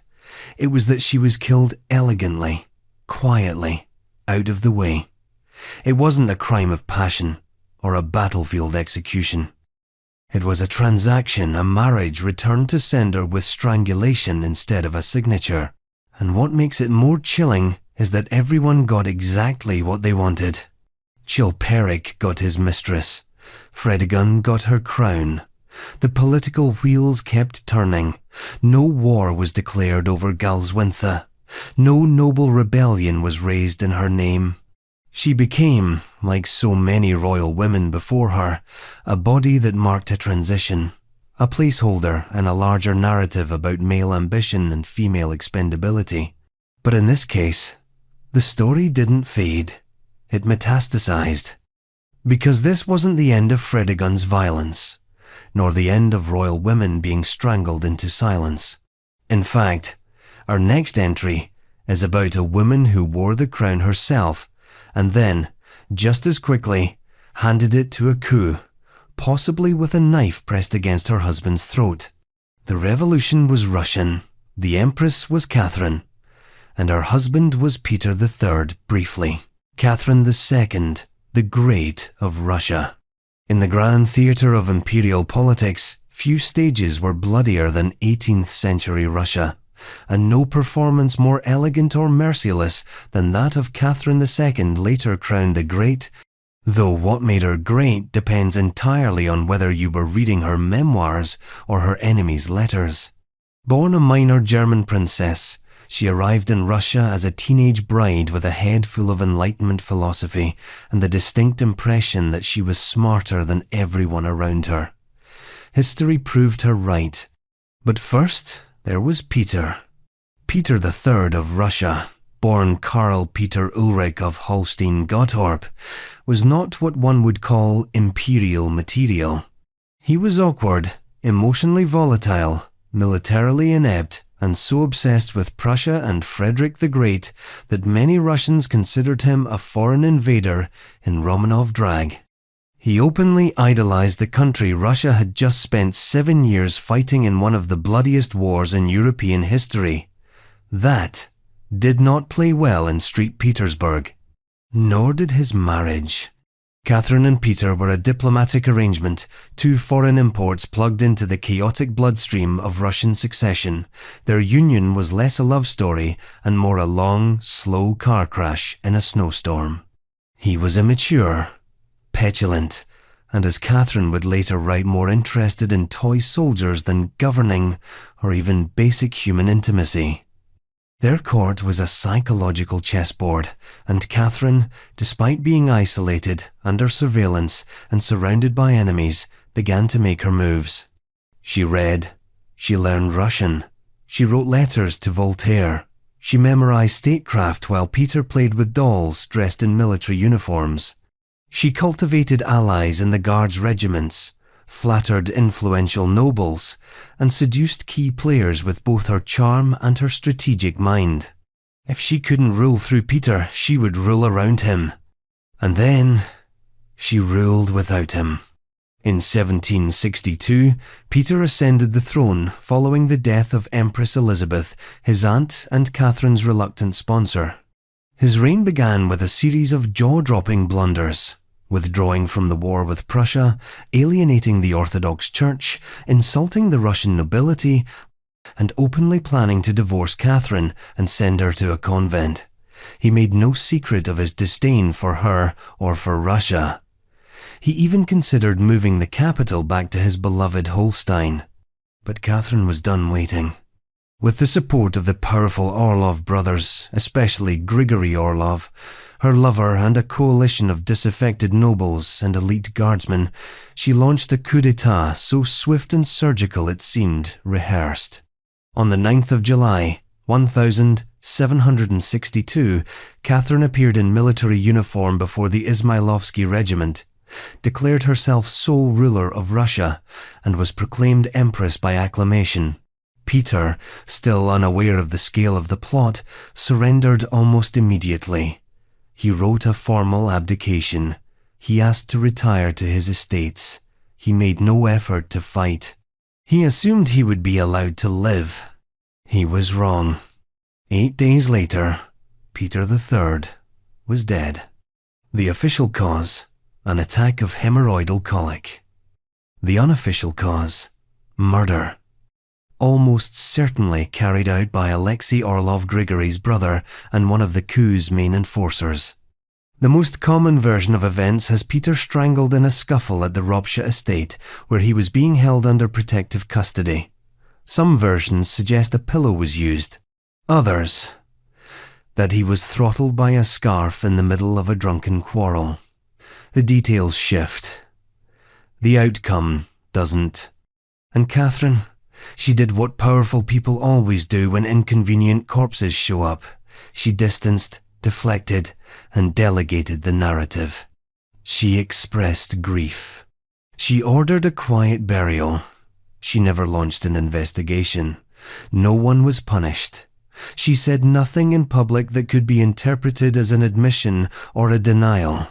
Privately, she moved on with clinical efficiency. Her coup was secure. Her son, Paul, was still too young to threaten her rule. And Peter, in death as in life, had been successfully removed from the chessboard. The Russian nobility largely applauded. The foreign courts raised their eyebrows, then lowered them in respect. The Enlightenment thinkers she corresponded with praised her intellect and vision. Voltaire called her the Semiramis of the North. Diderot sent her manuscripts. The myth of Catherine the Great, philosopher-empress, enlightened autocrat, modernizer, was already taking root. But the myth has a corpse buried at its roots. Peter III may have been foolish, petulant, and unfit to rule, but he was still emperor by law and blood. His death, regardless of motive, was a political assassination, a palace cleaning, a coup completed with a pillow instead of a bullet. Whether Catherine directly ordered the murder remains a historical grey zone, but the pattern is hard to miss. She had every reason to want him gone, and every power in place to make it happen. And that's the moral contradiction embedded in her legacy. Catherine expanded Russian territory, reformed education, embraced Enlightenment ideals, and may have had her husband choked to death in his nightshirt. Her reign began in an act of political violence and ended in near deification. If that unsettles you, it should. Because power doesn't change people, it reveals them. And if you think one murder to secure a throne is dark, imagine doing it twice, because the next royal in this list didn't just poison her husband to reclaim her crown. She poisoned two: Cleopatra, Thea, Seleucid queen, regnant. By the time Cleopatra Thea reached for the crown again, she had already survived more betrayal than most monarchs accumulate in a lifetime. She was born into royalty and married into disaster, tossed between kings like a silver coin in a dying market. Her story is what happens when a woman refuses to die quietly in the margins of male ambition and instead writes her legacy in poison. Let's rewind. Cleopatra Thea was a Ptolemaic princess, yes, from that bloodline. The daughter of Ptolemy VI of Egypt, she was raised with the cold etiquette of dynastic diplomacy. Her marriage wasn't just inevitable, it was instrumental. She was, from birth, a solution to someone else's problem. That problem was the Seleucid Empire, the sprawling but crumbling dominion that once stretched from the Mediterranean to the edges of Persia, now reduced to a tattered scrap of former glory, choked by civil war, invasions, and fratricide. She was sent to marry Alexander Ballas, first a pretender with good PR and poor military sense. That marriage ended predictably with his defeat by Demetrius II Nicator, who took the crown, and, with it, Cleopatra Thea as his wife. One king dead, another crowned, and Thea remained standing, barely changing costumes. Demetrius II, for all his regal airs, was more warrior than ruler, restless, erratic, and politically tone-deaf. Shortly after marrying Cleopatra Thea, he made the bold mistake of marching east to face the Parthians, where he was promptly captured. For 10 years, he was a hostage, a bargaining chip, a living placeholder in foreign hands. Thea, meanwhile, stayed in Syria, now paired with yet another husband, Antiochus VII, Demetrius's own brother, because royal widowhood was apparently not something a Ptolemaic woman was allowed to indulge in for long. This second marriage brought temporary stability and a son, but Antiochus VII, like every other Seleucid male, had a fatal attraction to military overreach. He launched a campaign against the Parthians, who again proved that hubris makes for poor armor.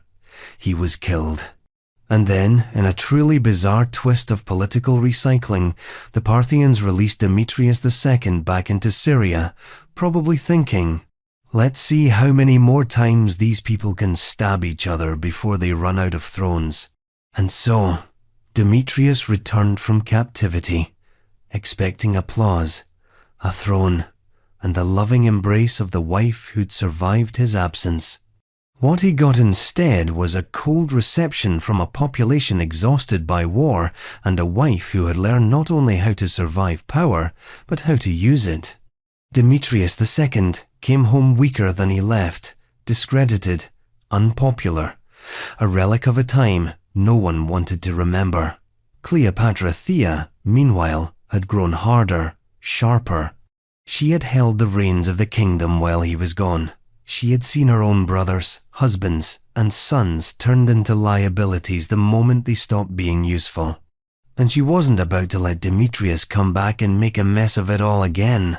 So she acted.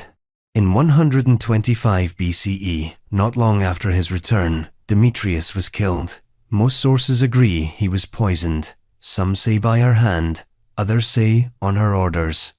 A few hint at a more dramatic scene, a ceremonial cup handed to him by his queen, with a silent stare that said, "This is how you repay a decade of humiliation." Whether she administered the poison or simply arranged the appointment doesn't really matter. He drank, he died. She ruled. For a brief, flickering moment, Cleopatra Thea was queen regnant, not just a consort or mother or pawn, but ruler in her own name.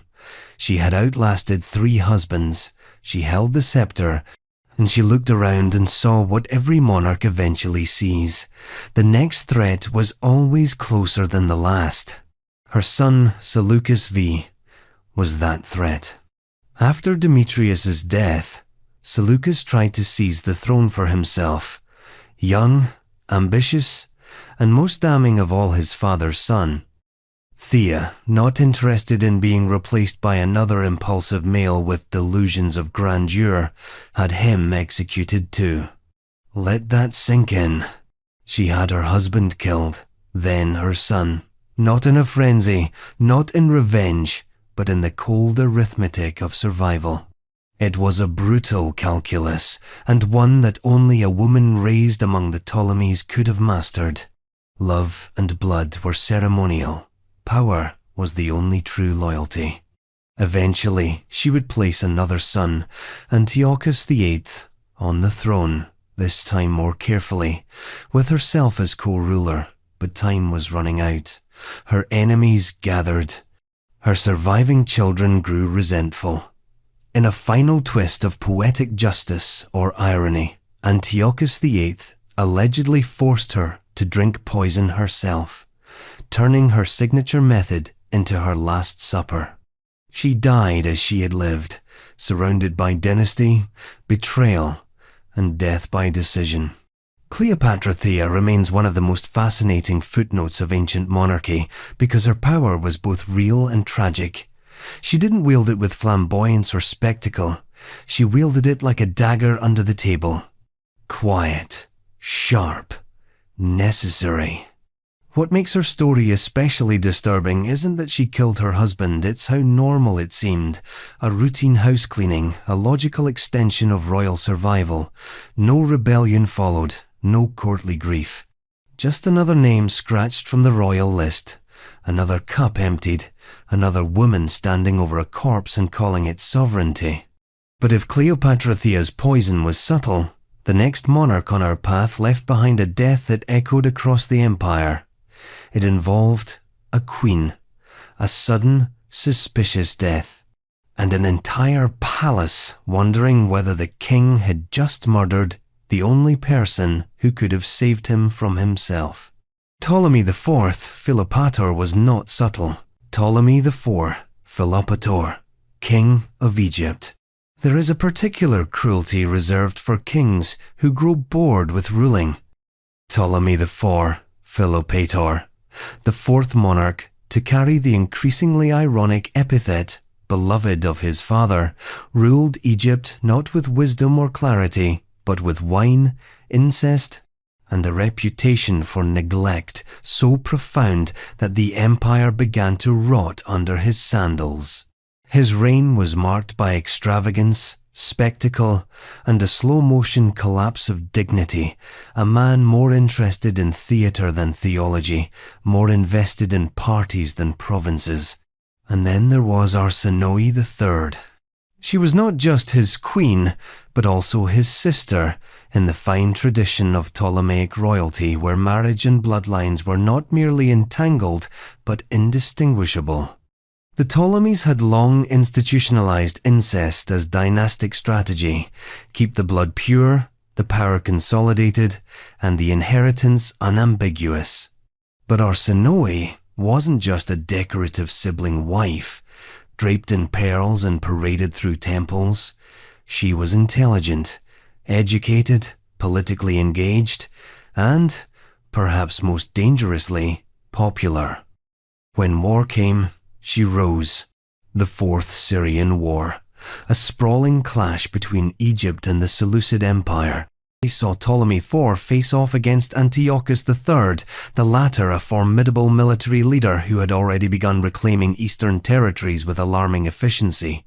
The war culminated in the Battle of Raphia in 217 BCE, one of the largest battles of the ancient world, with elephants, phalanxes, and thousands of soldiers smashing into each other under the suffocating Levantine Sunday.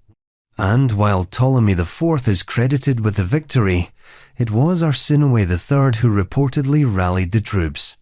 According to ancient accounts, when morale faltered and desertion loomed, it was Arsinoe riding in a chariot, unarmed, unarmored, who delivered an impassioned speech to the Egyptian forces, promising rewards, reminding them of their homeland and reinvigorating the will to fight. The soldiers cheered, They rallied, and they won. In the aftermath, she was hailed as a heroine. Statues were erected, prayers were offered.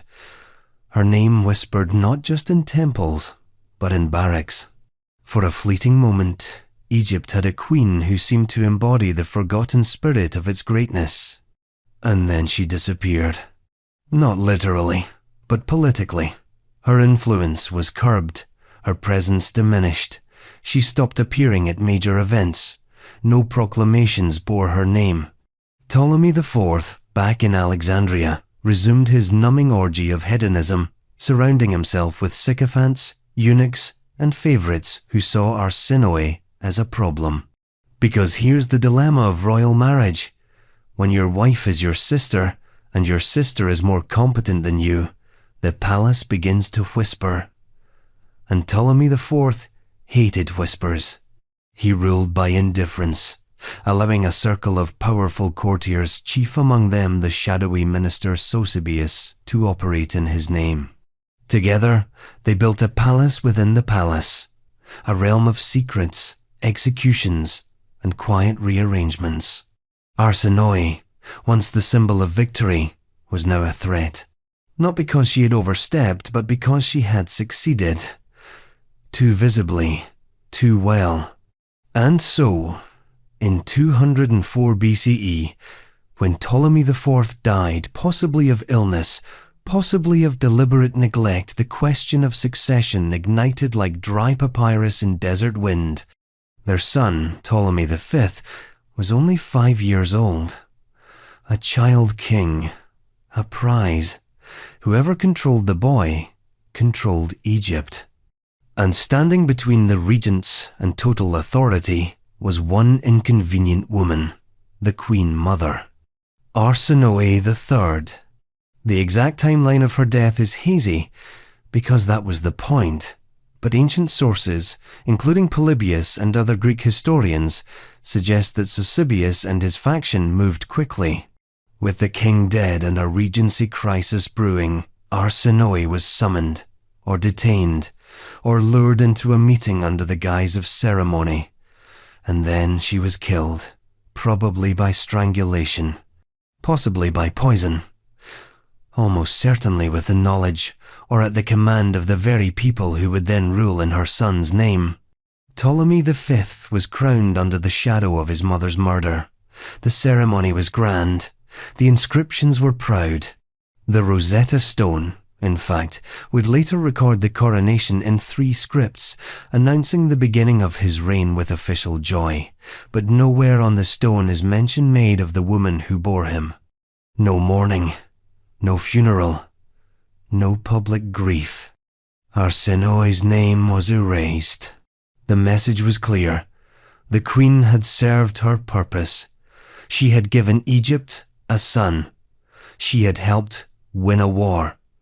And now she could be removed, like a completed ritual, like a finished painting hung too long in the Sunday. Her murder is not remembered as an act of savagery, but as a necessary footnote in the machinery of dynastic succession. That's what makes it so chilling. No frenzy, no rebellion. Just the slow tightening of a net, the locking of a door, the silence of a mother being removed so her son could be raised by strangers. And the legacy? Arsinoe III became one of the last strong royal women in the Ptolemaic line before the dynasty plunged headfirst into dysfunction. The Egypt she tried to save would later be ruled by children, manipulated by regents, colonized by Romans, and mythologized into oblivion. But her death, quiet, unmarked, necessary, became the template. Because what's more terrifying than a queen who can lead an army? A queen who no longer needs one. And from the opulent courts of Alexandria, we now return east, to Korea, to another queen who said the wrong thing, loved the wrong man, or simply stood in the wrong place. Her crown was temporary, her fate permanent. Because when Queen Yun displeased her king, she wasn't banished. She was given a cup and told to drink. Songjong, of Joseon, Korea. There are queens who die for power, and queens who die for love, but Queen Yoon of Joseon, sometimes simply called deposed Queen Yoon, died for the sin of no longer being convenient.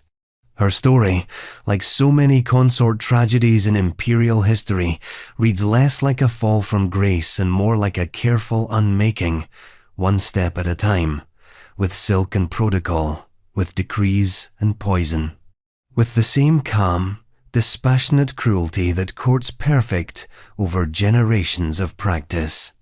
To understand why she died, you have to understand the court that killed her. Korea's Joseon dynasty, a Confucian society built on hierarchy, scholarship, and ceremony, placed women precisely where they belonged, at the bottom of every political equation.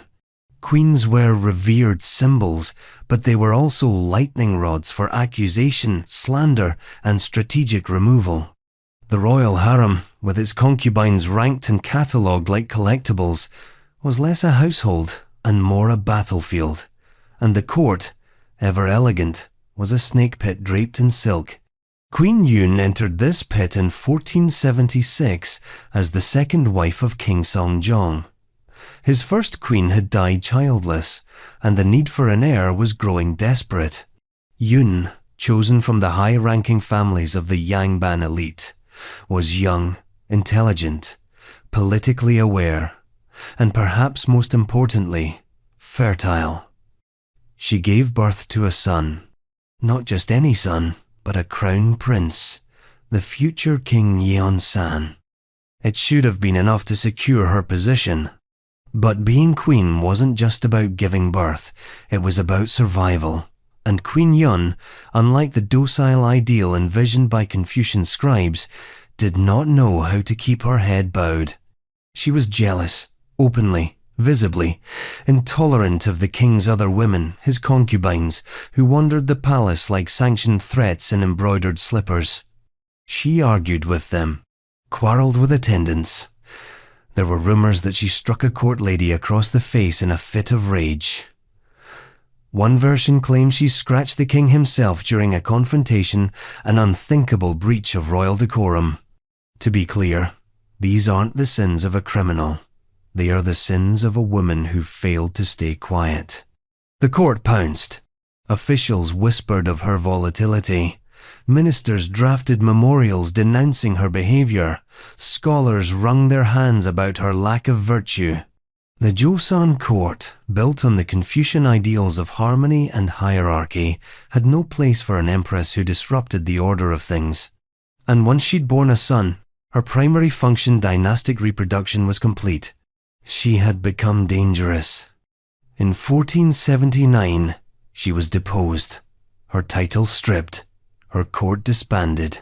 She was exiled from the palace and officially erased from the lineage of queens.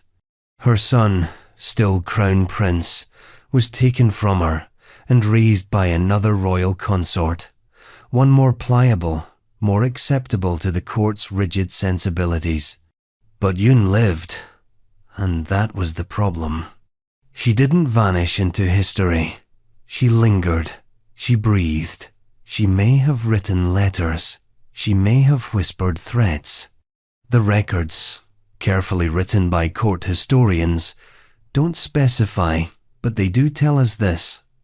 In either 1482 or 1483, Seongjong gave the order. She was to die.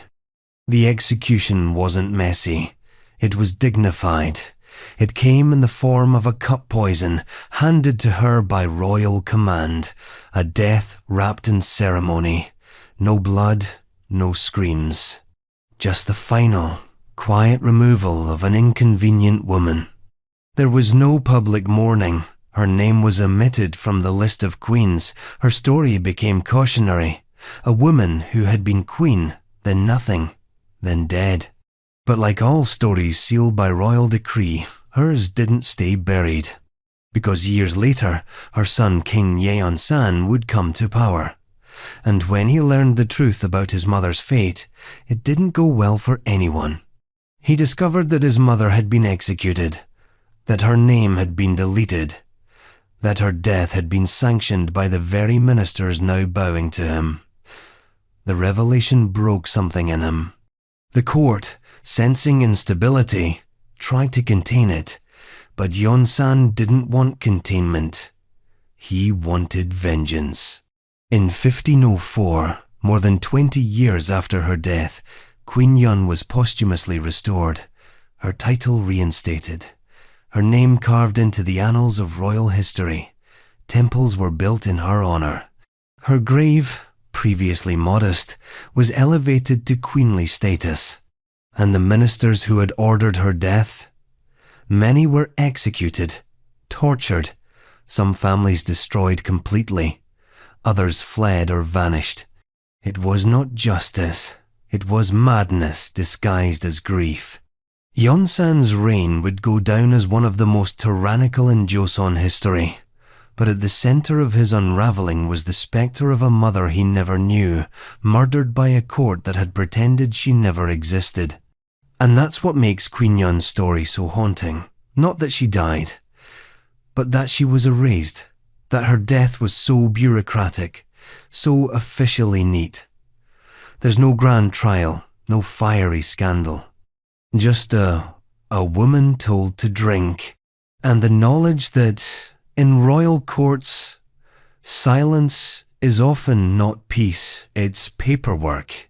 Her name became dangerous, her emotions unacceptable, her existence an error that had to be corrected with ceremony and poison, and yet she outlasted them, through rage, through memory, through the madness of a son who couldn't bury what the court had tried so hard to hide.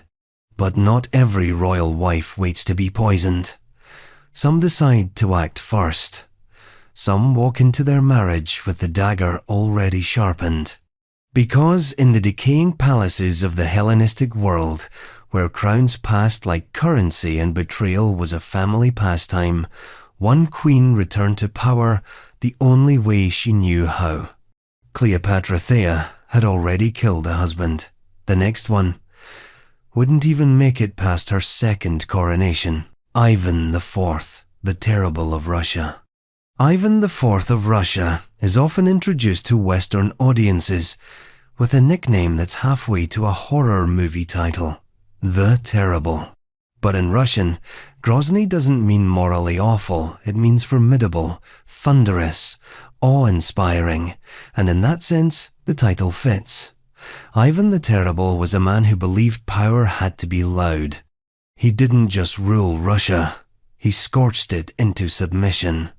And in the process, he may have become the first Russian Tsar to treat his personal relationships the same way he treated his enemies. Disposable, expendable, and drenched in paranoia.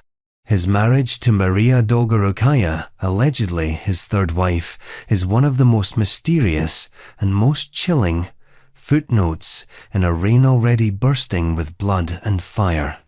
Historians still debate whether she existed at all. Contemporary records are suspiciously thin, court documents silent, and the official chronicle of Ivan's wives, the one scrubbed and polished for dynastic legitimacy, doesn't always agree she was even crowned. And yet, the legend persists. According to the later chronicles, Ivan married Maria sometime after the death of his second wife. The union was politically insignificant, quickly arranged, and ominously short-lived. She was young, noble-born, possibly linked to the powerful Dolgorukov family, a clan that would later rise to prominence in the Russian court centuries after Ivan's reign. But within months, weeks, in some versions she was dead. The reason? Alleged infidelity. The story goes like this. Ivan, already notorious for his temper and suspicion, received reports that his new bride had been unfaithful. The details vary. Some say a servant betrayed her, others claim a letter was intercepted. Whatever the case, Ivan didn't hesitate. He didn't question. He didn't put her on trial. He ordered her drowned. Not banished. Not divorced. Drowned. In secret. With no ceremony. No burial. no name added to the gilded list of Romanov ancestors. It's the method that sticks. Drowning. In Ivan's Russia was an execution that existed somewhere between punishment and erasure. A symbolic cleansing, a way to kill without spectacle. Bodies disappeared, records blurred, questions dissolved with the corpse, and for a Tsar obsessed with both divine right and absolute control, there was something deeply satisfying in a punishment that left no trace. Now, one could argue this story is apocryphal, that it was invented by Ivan's enemies, that later chroniclers, eager to blacken his name even further, simply attached another faceless victim to his marital track record. But even if the story were fabricated, the fact that people believed it, that it fit so seamlessly into the established arc of Ivan's life, says something darker than the act itself. Because if any monarch could be imagined drowning his own wife on a rumour, it was Ivan. By this point in his reign, he had already executed thousands, built the Oprichnina, his personal terror force, slaughtered entire towns, and even murdered his own son in a fit of rage. The boy, Ivan Ivanovich, was his heir, his namesake. They quarrelled.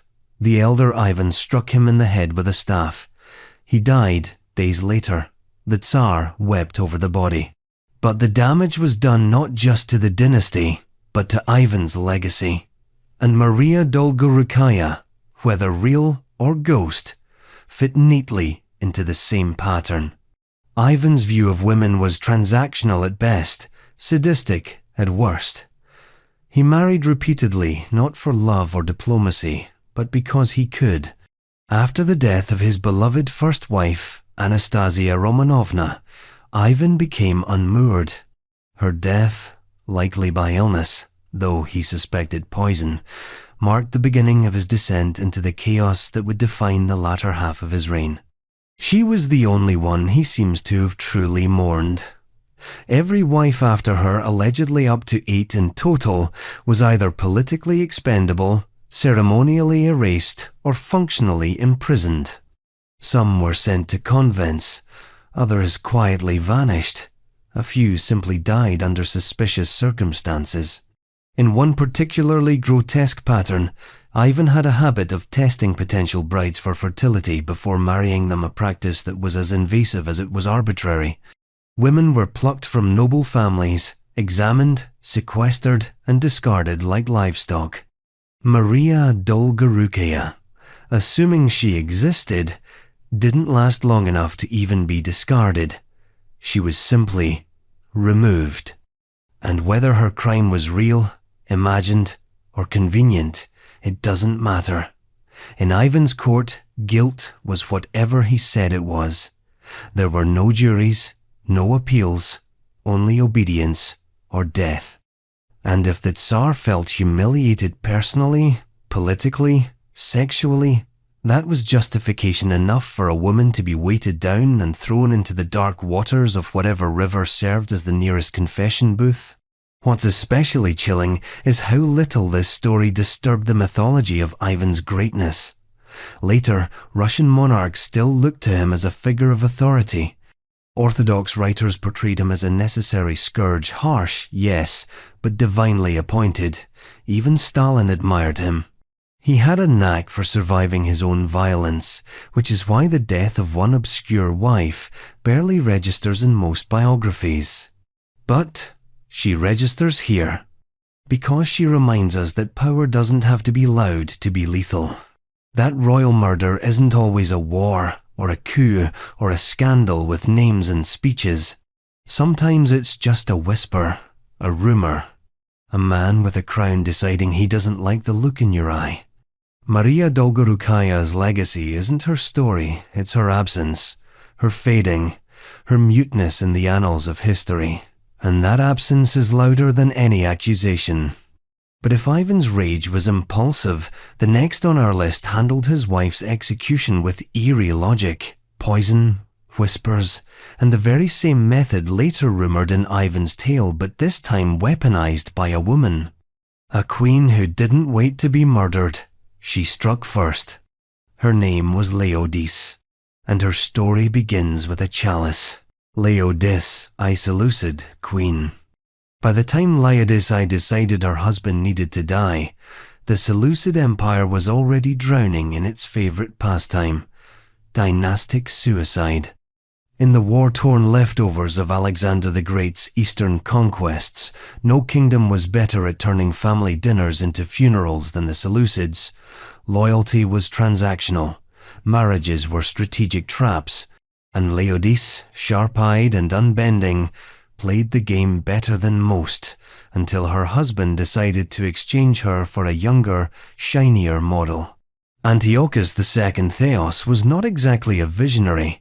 His epithet, Theos, or God, was less a reflection of divine achievement and more the result of flattering coins and paid priests. He inherited the Seleucid Empire in 261 BCE and immediately became entangled in the Second Syrian War against the Ptolemaic Kingdom of Egypt.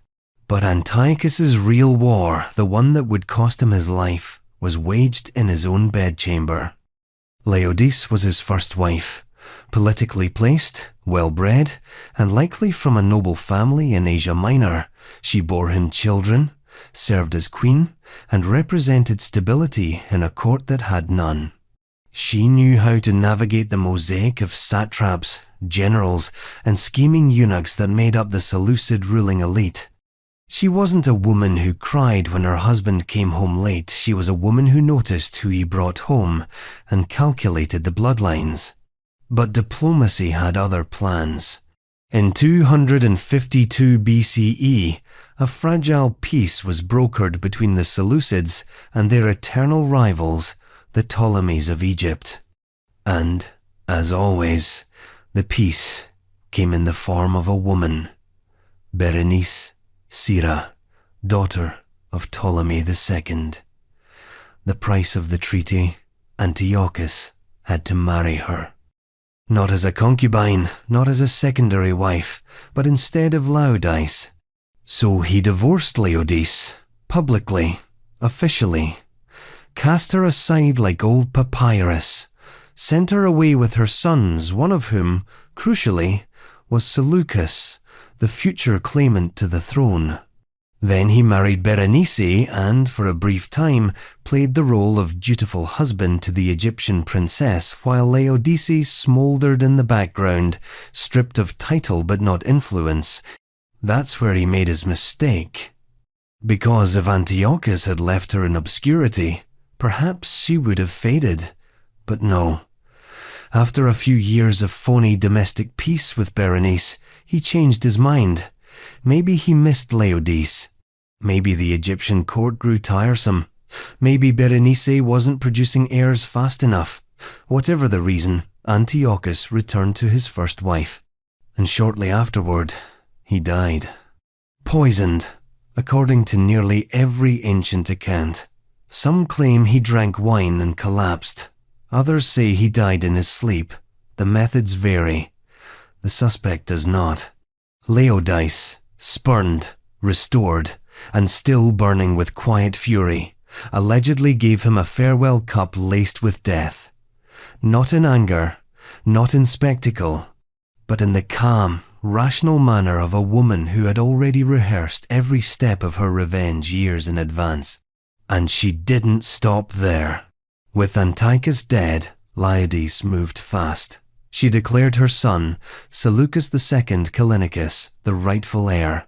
She reasserted herself as queen mother, and then she turned her sights on Berenice, the Ptolemaic wife, and her infant son, the only viable threat to her own children's succession. Berenice fled to Daphne, near Antioch, with her son, seeking protection. She begged the court to recognize her child as the rightful king. She wrote to her father in Egypt, pleading for military support. But Laodice, again, was quicker. She sent agents, assassins, men loyal not to the empire, but to her. They found Berenice and murdered both her and her child quietly, efficiently, like a bureaucratic correction. it didn't go unnoticed. Back in Egypt, Berenice's brother Ptolemy III wasn't interested in diplomatic resolution. He launched an invasion so brutal it carved through Seleucid territory like a blade through silk. Temples were looted. Cities fell. Thousands died. It was one of the most catastrophic defeats the Seleucid Empire ever suffered. And it began with one woman's revenge killing. But even as her kingdom burned, Laodice held her ground. She remained the power behind the throne, the spider in the web. Her son ruled. Her rivals were dead. The narrative was reset. In many historical accounts, Laodice is remembered as treacherous, poisonous, manipulative, the prototype of the dangerous queen. But that's the language of men who lost. What she really did was simple. She played by the rules of her empire. The Seleucid court was not a place for mercy. It was a place for strategy. And Laodice was brilliant at it. She wasn't the first woman in ancient history to poison a husband, but she may have been the first to do it not as a crime of passion, but as a statement of control. Her legacy is not in monuments or poetry, but in the crater she left in the Seleucid line. Her son's reign was weak, fractured, hounded by civil war. The empire never fully recovered from her family feud. But for one terrifying moment, Laodice held every string, and she used it to strangle a dynasty into submission. Her story is proof of a deeper pattern, that in the royal courts of the ancient world, a woman's power was always conditional until it wasn't. And when that leash snapped, the people who'd once dismissed her as ornamental often ended up ornamental themselves, flattened on the palace floor, eyes wide, breath gone. But Laodice was not alone in her poison playbook. Others would follow, even noble women, even Romans. One in particular, draped in prestige and scandal, decided to join forces with a man who had his eyes on power, and together they served death to her husband like a political appetizer. Her name was Livilla, her lover Sejanus, and their dinner guest Drusus the Younger. Livilla, Roman, noblewoman. In imperial Rome, the sharpest weapons were rarely forged in iron. They were passed in cups, whispered through curtains, and written in the glances, exchanged across a marble dining table. Livilla, born Claudia Livia Julia, knew that game intimately.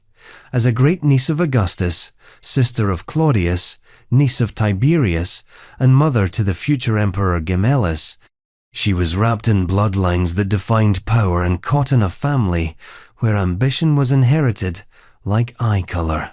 Her story is not one of battlefield glory or public speeches.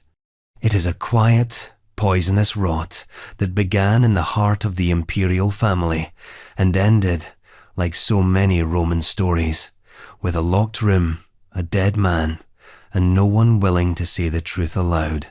Her husband was Drusus the Younger, son of Emperor Tiberius, a man born to rule, bred in the shadow of the Palatine, and raised as the heir apparent to an empire groaning under the weight of succession anxiety.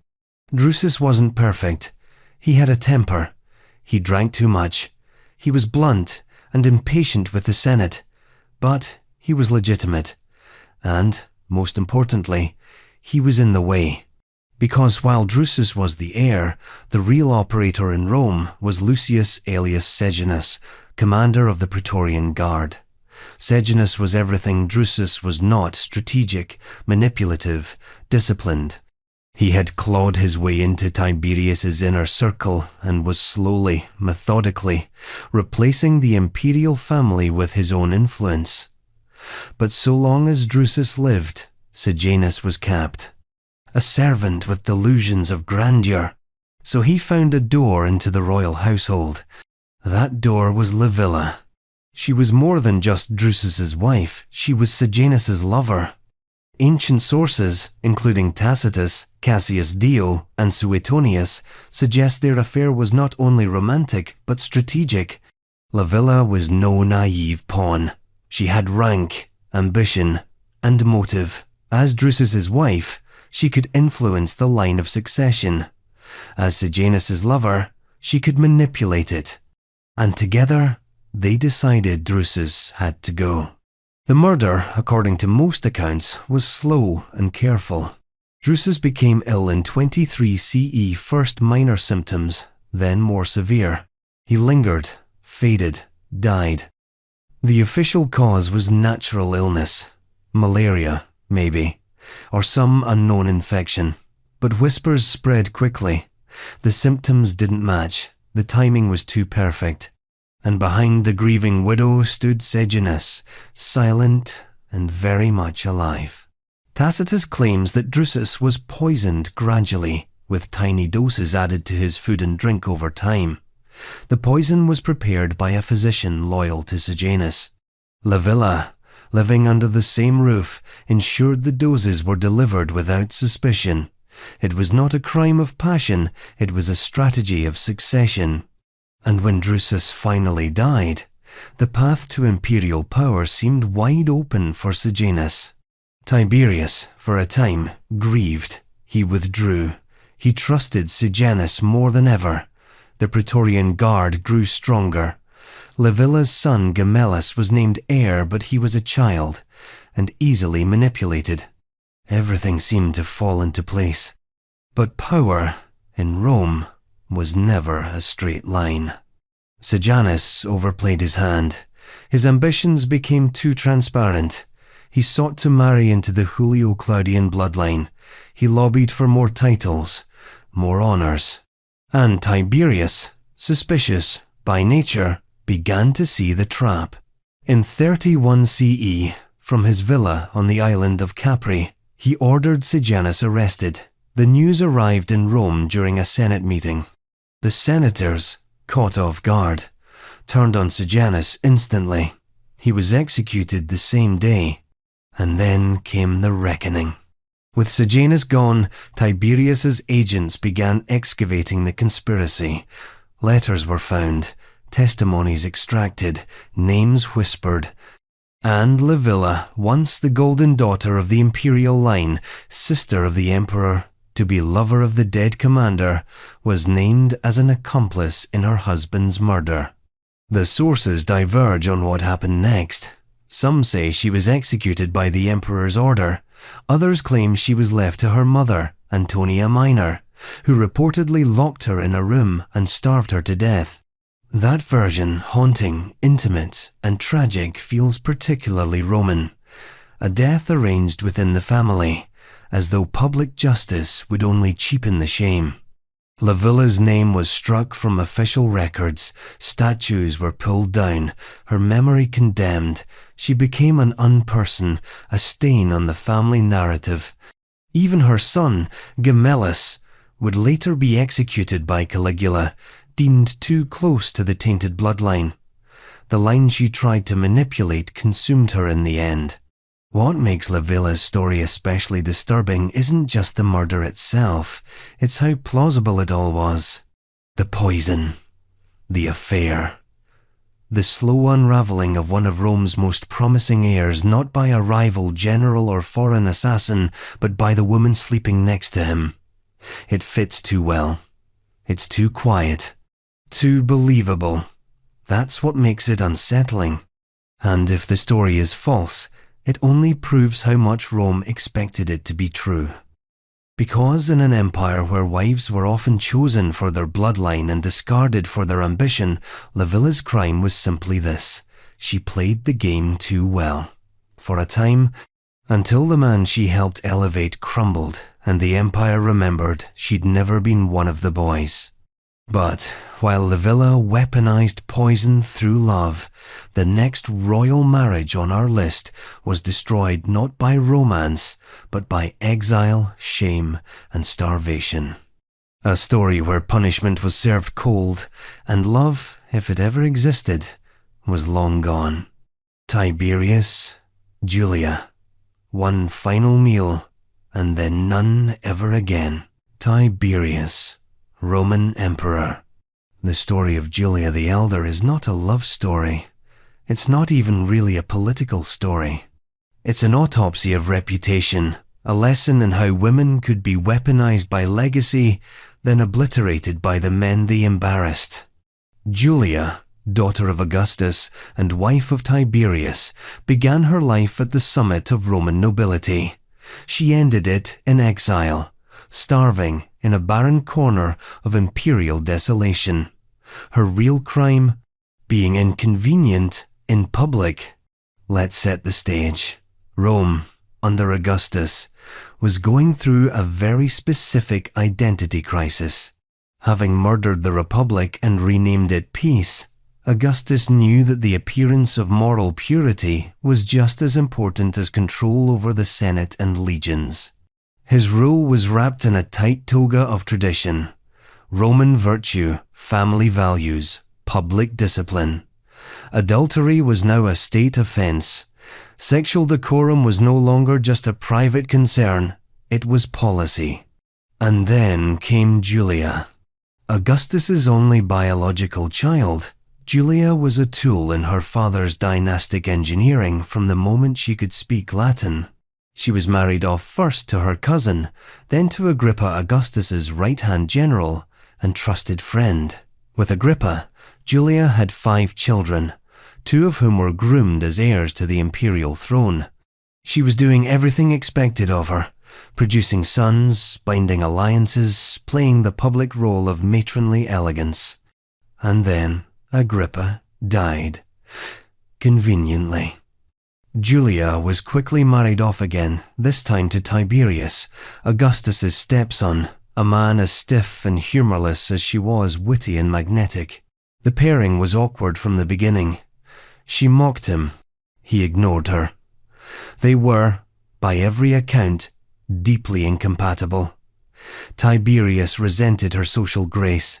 She chafed at his coldness. Their union produced one son who died young and 0 affection. Tiberius eventually left her and fled to Rhodes, claiming he needed peace and study. What he needed was distance from Julia, from court, and from the suffocating expectations of being heir apparent to a man who considered himself the living embodiment of Rome. Back in Rome, Julia did what many women do when locked in a life they didn't choose. She misbehaved. She began to circulate among the elite social circles. There were parties. There were whispered affairs. There were, according to Augustus, lapses of conduct. The stories ballooned. Secret trysts in the forum, orgies disguised as salons, late-night visits from senators, writers, philosophers. Some accounts say she mocked Augustus's moral reforms by breaking every one of them. Others insist she was more subtle, playful, not scandalous. But in a state where law and reputation had become the same thing, perception was lethal. In 2 BCE, Augustus finally snapped. He publicly charged Julia with adultery and treason. Yes, treason for a woman who held no office, commanded no army, and wielded power only through birth and marriage. He exiled her to the island of Pandateria, a wind-blown rock off the coast of Italy, where she was confined under armed watch. She was not permitted to drink wine. She was allowed no male visitors. She was, effectively, erased. At first, there was hope for her return. Appeals were made. Some senators argued for leniency. Even Augustus seemed to waver in later years, lifting some restrictions and allowing her transfer to the mainland. But she remained in exile, out of sight, out of Rome, and most crucially, out of the succession plans. Her sons, once heirs, began to mysteriously die. One by exile, another, under suspicious circumstances, and eventually the line narrowed to a single man, Tiberius.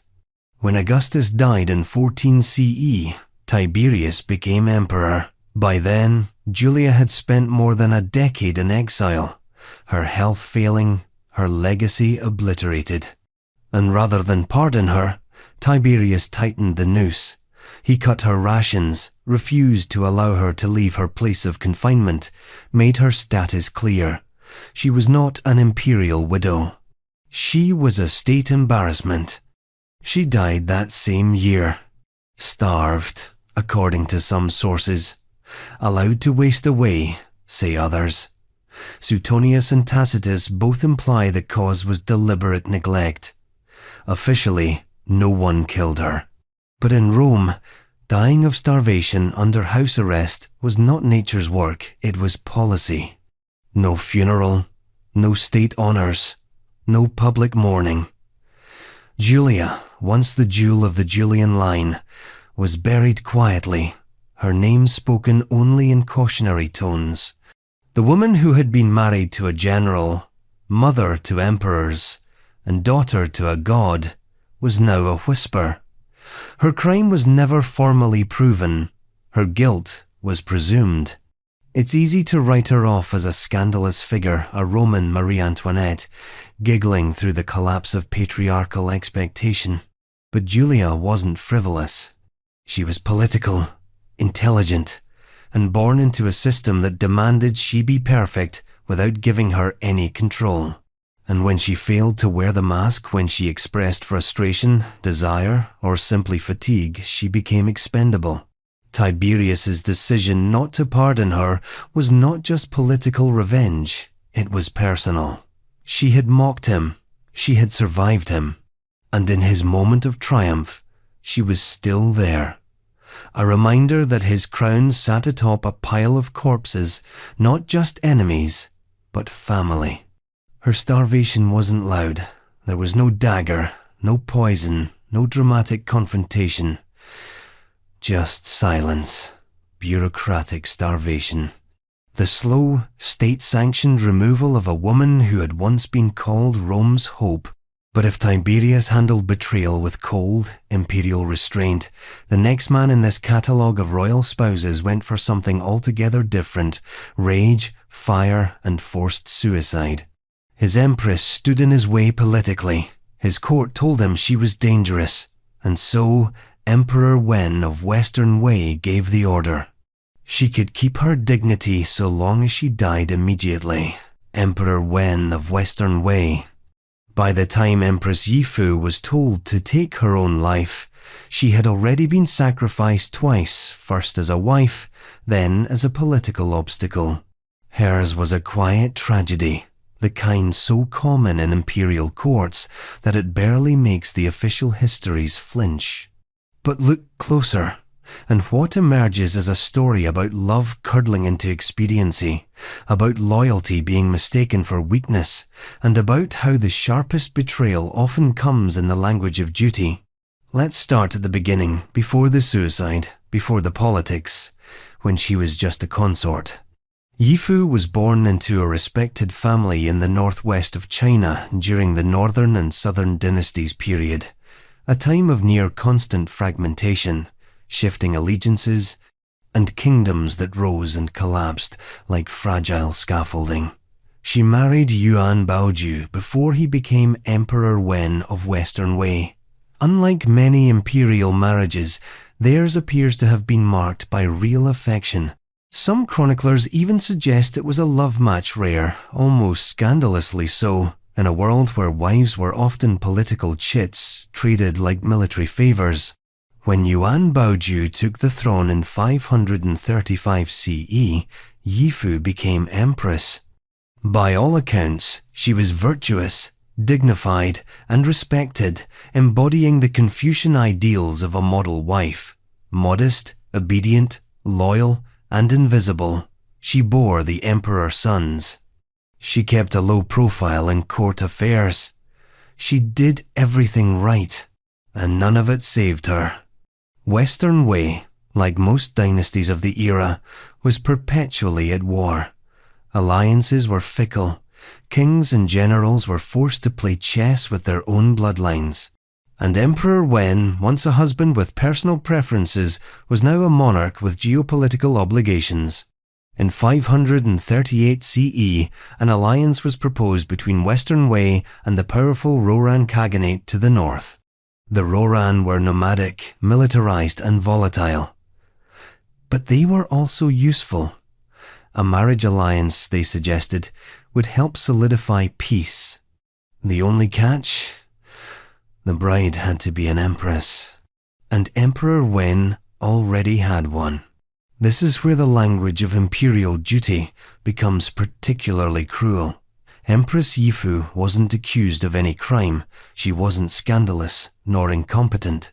Her only flaw was being in the way. So she was quietly deposed, stripped of her title, removed from the palace, and sent to live in a Buddhist nunnery. The emperor, we are told, wept. He reassured her that the decision was political, not personal. That he still loved her. That this was only temporary. He then married the Ruran princess. Yifu, now cloistered in exile, reportedly continued to act with grace and restraint. She shaved her head, donned the robes of a nun, and never publicly expressed bitterness. But her presence was still a problem. Court politics is allergic to ambiguity. A deposed empress who had once been beloved, and who still had the emperor's affection, represented a threat. Not to the emperor, perhaps, but to the balance of court factions, to the new empress's family, and to the narrative being carefully spun around the throne. In 540 CE, rumors of political instability began to surface. Some claimed that Empress Yifu might return to power. Others suspected she maintained secret contact with palace officials. Whether any of this was true is irrelevant. The court believed it, or claimed to, and that was enough. So the emperor made his second sacrifice. He ordered her death. It wasn't an execution. That would have been too crude, too scandalous. Instead, he sent her a silken cord and a polite command, "Take your own life for the good of the realm." It was a request soaked in ceremonial etiquette, the Roman equivalent of being handed a dagger and told, "For the honor of the Senate and people of Rome." She obeyed. Accounts say she hung herself in silence. No outburst, no spectacle, just another woman eliminated to make room for history. She died not in rebellion or disgrace, but as a loyal subject of the very man who had loved her, married her, and then erased her. That's the part that sticks, because this wasn't just a betrayal. It was an execution outsourced to the victim. The emotional violence is astounding. The emperor who once claimed to adore her gave her the rope and called it dignity. And in return, she gave him compliance. Loyalty, even in death. What makes Yifu's story so unsettling is not that it's unique, but that it isn't. Across dynasties, across centuries, queens and consorts were routinely discarded when politics required a new alliance, a fresh face, or a clean narrative. Their value was directly proportional to their usefulness. Once they became liabilities too beloved, too remembered, too central, they were removed under the guise of necessity. But Yifu wasn't just a political speed bump. She was a mirror held up to the hypocrisy of imperial virtue. Her life embodied everything the court claimed to revere: humility, fidelity, restraint. And her reward for that was a cord, a quiet room, and historical footnotes that call her tragic, while praising the man who killed her as wise. Even in death, she upheld the structure that destroyed her. And the emperor? He would live on a few more years, ruling an increasingly unstable state, always shadowed by the choices he made in the name of peace. One wonders whether he ever truly mourned her, whether the image of her in nun's robes, fading from memory, ever haunted his sleep, or whether, like so many monarchs, he simply filed her away as a chapter closed another sacrifice in the ledger of governance. But not all rulers handle political downfall by ordering quiet deaths. Some, when cornered by fate, turn inward and in doing so, they destroy not just their own lives, but those closest to them. The next royal on our list faced defeat, and instead of surrender, he handed his wife a knife. Her name was Sato Gozen. Her death was not strategy. It was a final, violent expression of loyalty wrapped in a suicide pact. Minamoto no Yoshitsune. By the end of his life, Minamoto no Yoshitsune had been called a war hero, a traitor, a demigod, and a fool. He was one of Japan's most brilliant generals, and also one of its most hunted men, and in that long, ragged fall from glory to exile, he brought many people down with him, including Sato Gozen, the wife who followed him into oblivion. Her story is mostly shadows. That's how it often is with women attached to legendary men. History records her devotion, her beauty, her tragedy, but rarely her voice. She appears in the epic tales as a loyal figure, silent and graceful. But the moment that sealed her fate was anything but poetic. It was brutal, unsparing, and soaked in the blood of civil war. Let's back up. Yoshitsune was a member of the Minamoto clan during one of the most turbulent periods in Japanese history, the late Heian period, when the imperial court in Kyoto had become a theater of whispers and elegance, while real power belonged to the samurai clans. The Genpei War, a massive civil conflict between the Taira and Minamoto families, reshaped the entire country. And in that war, Yoshitsune was a star. He won impossible battles. He outmaneuvered larger armies. At the Battle of Dan no Yura in 1185, he helped crush the Taira and end their dominance. The victory was so total that the infant emperor Antoku installed by the Taira was drowned in the sea by his own family to prevent capture. Yoshitsune's military genius was undeniable, but so was his political naivete, because while he was winning battles, his half-brother Yoritomo was consolidating power. Yoritomo had no interest in sharing glory. He wanted control. And Yoshitsune, with his charisma and popularity, was too dangerous to keep around. So, despite their shared blood and battlefield alliance, Yoritomo turned on him. At first, it was subtle. Stripped titles, ignored petitions, denied audiences. Then, it became explicit. Orders were sent for Yoshitsune's arrest. Suddenly, the hero of the war was an outlaw, a fugitive, a liability. Yoshitsune fled Kyoto with a small retinue, including his loyal retainers and his wife, Sato Gozen. They moved north, seeking refuge in the court of Fujiwara no Hidehira, the powerful lord of Hiraizumi in the distant Tohoku region. Hidehira welcomed them, offered protection, and perhaps even admired the fugitive general. For a moment, it seemed like safety had returned, but it was temporary. After Hidehira's death, his successor, likely under pressure from Yoritomo, betrayed Yoshitsune. In 1189, forces were sent to surround his residence.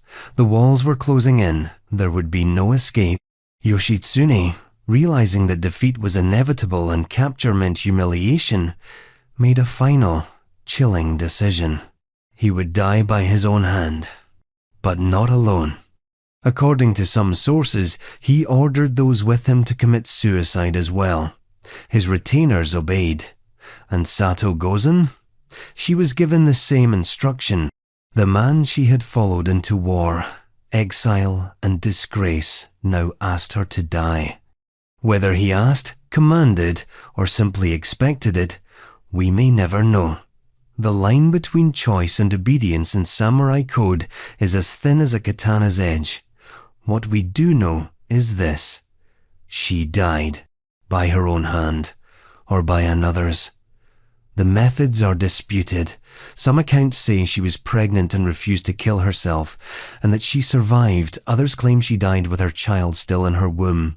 Still others romanticize the moment, saying she begged to die alongside her husband to preserve their shared honor. What's clear is that she didn't survive long enough to tell her side of the story. In Japanese culture, seppuku ritual suicide was the ultimate act of honor among the samurai class, but for women it was different. There was no sword across the belly. For women, it was often a dagger to the throat, or poison, quiet, clean, final. Sato Gozen's death was wrapped in this code, but also in a far older pattern, women dying for the failures of men. She had no army, no titles, no crimes. But her loyalty, once a symbol of grace, became a shackle. She was loved and therefore obligated, and in that obligation, she was buried. Yoshitsune's own death was stylized, like everything else in his life. Some say he committed seppuku in a small building that was then set on fire, consuming his body in flames. Others say he was killed by his own retainers at his command. But in all versions, he dies a legend outnumbered, betrayed, defiant. And Sato Gozen? She dies a footnote. She's remembered in art, in plays, in romantic poetry that imagines her final moments with tears and cherry blossoms. But her real legacy lies not in beauty, but in what her death tells us about the era. That love, in the world of samurai and generals, was often indistinguishable from loyalty. That loyalty, for women, was often indistinguishable from annihilation. And that death, when demanded by a man dressed in glory, was supposed to be seen as a virtue. But Sato Gozen's silence doesn't mean consent. Her absence doesn't equal peace. And from the icy forests of northern Japan, we travel now to the Iberian Peninsula, where another woman, Maria Tellez de Meneses, met her end not in ritual or war, but in her own home. Her crime? Alleged adultery. Her punishment? A blade wielded not by the state, but by her husband. Prince John of Portugal didn't ask for her loyalty. He demanded her death. Prince John of Portugal, Duke of Valencia de Campos. Some royal killings happen in the shadows of grand strategy wars, alliances, dynastic succession. Others happen in private chambers, spurred by emotion too ugly to fit inside the court's polished walls. The murder of Maria Tellez de Meneses by her husband, Prince John of Portugal, belongs to the latter. No empire hinged on her death. No kingdom shifted because of it. But the violence was no less real. It was small, intimate, personal, which somehow makes it worse. Maria Tellez was a noblewoman of impeccable lineage, sister to Queen Leonor Tellez of Portugal, and thus tightly wrapped in the political fabric of the House of Aviz and the tumultuous court of King Ferdinand I. Like most noblewomen of her time, her fate was not her own. She was married twice before she ever had a chance to choose. First to a court noble, then widowed. Then to Prince John, illegitimate son of King Peter I of Portugal, and a man who had inherited not just royal blood, but the full weight of his father's passions and paranoia. Their marriage was never romantic. It was transactional, a consolidation of alliances, bloodlines, and social capital. But unlike the more calculated marriages of empire, theirs was also deeply volatile. Prince John was a man bred for privilege but denied legitimacy. Though he held the title Duke of Valencia de Campos and had lands in Castile, he carried the rage of the bastard son, the chip on the shoulder of a man who believed himself just shy of the crown that should have been his. And Maria? She was everything he feared. Beautiful, yes. Well-connected, certainly. But she was also independent, confident, socially dominant. Her sister sat beside the king. Her family name could open doors that his bastardy could not. In many ways, she outshone him in courtly circles. and for a man who needed power like breath, that was intolerable. It began, as these things always do, with a whisper. Rumors spread that Maria was unfaithful, that she had lovers, that she had humiliated her husband in front of courtiers. There was no proof, because proof wasn't the point. In the feudal world of 14th century Portugal, a man's honor was a fragile, performative thing, especially if that man was already insecure about his bloodline. All it took was gossip, a look, a pause in conversation when he entered the room. The mere idea that his wife might be sleeping with another man was enough to justify anything. And so he killed her. Not through exile, not by divorce. He killed her with his own hands. In 1379, Maria Teles was murdered, stabbed, according to some accounts, strangled, according to others. What's consistent in all versions is that the murder was personal. No hired assassins, no official execution. It was a domestic act of male violence, wrapped in noble titles and cloaked by impunity. He was never punished. Of course not. He was a prince, and more importantly, a man. In the warped logic of medieval aristocracy, a nobleman defending his honor through murder wasn't a criminal, he was just tragic. The death was labeled unfortunate, regrettable, but understandable. There was no trial, no formal investigation. Her sister, the Queen, made no move to hold him accountable. And so Maria vanished, her name entering the record as just another noblewoman whose story ended at the tip of a husband's rage. But what's particularly chilling is what happened next. Prince John went on to remarry, not once, but twice.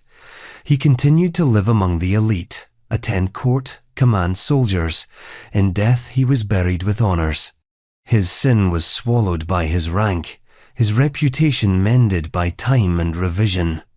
Historians continued to refer to him as a man of military skill, a son of royal potential, a duke of notable lineage. Maria, by contrast, was reduced to her ending. She exists in the archives as the wife he killed. Her other achievements, her intelligence, her social skill, her political connections are secondary. Because, as history has often shown, a woman's life is often defined not by what she did, but how she died. And who killed her? Was she truly unfaithful? No evidence survives. Did she speak too freely? Perhaps. Was she feared by a husband desperate to control the narrative of his own masculinity? Almost certainly. What we know for sure is that she died because he could kill her, because the court allowed it, because her value as a living woman was less than her threat as a rumoured one. Maria's murder was not a scandal. It was a moment, brief, tragic, and mostly forgotten. But let's not pretend it was unique. In medieval courts, the line between honour and cruelty was thinner than the blades that enforced it.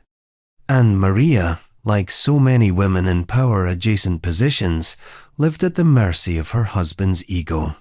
And now, from the stone halls of Portugal, we return east this time to a collapsing dynasty in its final hours. The Chongzhen emperor of the Ming dynasty would go down in history not for what he conquered, but for what he could not save. As rebels breached the gates of Beijing, the emperor made a decision both desperate and devastating. He couldn't protect his empire, so he ended his wife. Chongzhen Emperor, Ming Dynasty, China. By the time the Chongzhen emperor tied the silk cord around his empress's neck, he had already lost everything but the illusion of control. The Ming dynasty, once the world's largest, richest, and most bureaucratically intricate empire, was crumbling around him. Starving peasants roamed the countryside. Eunuchs whispered betrayal in every shadowed corridor. The court was hollowed out by corruption and fear. And at its centre stood a man who still believed, or at least needed to believe, that order could be imposed by force of will. Even at the very end, Chongzhen ascended the throne in 1627, the last gasp of a dynasty already wheezing through disaster. The Ming court had been limping along for decades, exhausted by internal division, external threats, and an emperor's role that had grown so ceremonial it was nearly parodic. His predecessors had retreated into palaces of paranoia, hiding behind veils of protocol and eunuch-controlled bureaucracy. When Chongzhen took power, he was only 16. Young, idealistic, earnest, he believed he could fix it. He tried, fired the most corrupt officials, recalled generals with real battlefield experience, slashed court extravagance. But he was one man with too few allies, too little time, and far too many enemies. And what he didn't understand, not fully, is that an empire doesn't just collapse from the outside in. It also implodes from the inside out. By the early 1642, rebel armies were flooding through the provinces. The most formidable of them, led by Li Zichang, called himself the Dashing King and had transformed peasant grievances into organized revolution. Tax revolts, famines, and betrayal fed his ranks. Imperial garrisons either defected or fell. And all the while, Chongzhen sat in the Forbidden City, demanding loyalty, writing edicts, and watching his empire bleed to death from 100 self-inflicted wounds. Then came the spring of 1644. Li Zicheng's forces closed in on Beijing.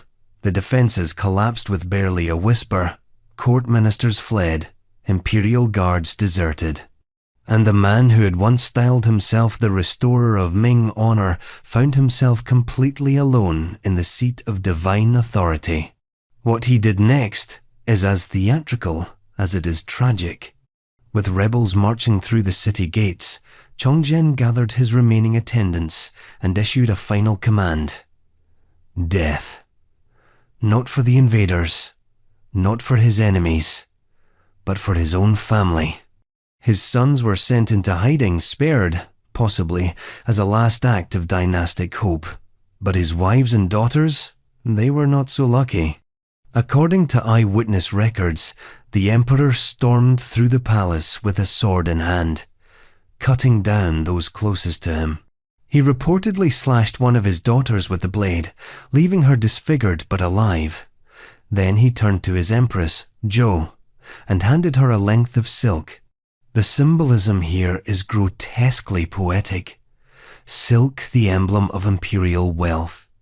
Beauty, refinement now repurposed as an execution tool. A cord for strangling, wrapped not just around her neck, but around everything she had been raised to believe about loyalty, duty, and honor. Empress Zhou obeyed. That's the part history likes to emphasize. That she didn't scream, that she didn't resist, that she embraced death like a proper Confucian consort, loyal to the last breath. But obedience in a collapsing palace isn't virtue. It's survival in reverse. Her silence wasn't stoic, it was inherited, trained, expected. Because what choice did she really have? To flee? There was nowhere to go. To resist? Against whom? The man she had married, the man who had been anointed as the Son of Heaven, now stood before her as her executioner, holding out death like it was a wedding vow. And so, sometime in the early hours of the 25th of April, 1644, in the heart of the Forbidden City, as rebel banners were being hoisted over imperial walls, Empress Zhou hanged herself on her husband's orders. A private death for a public shame, a human sacrifice to an empire already beyond saving. Chongzhen would not outlive her for long. After the palace killings, he climbed to Meishan Coal Hill just behind the Forbidden City.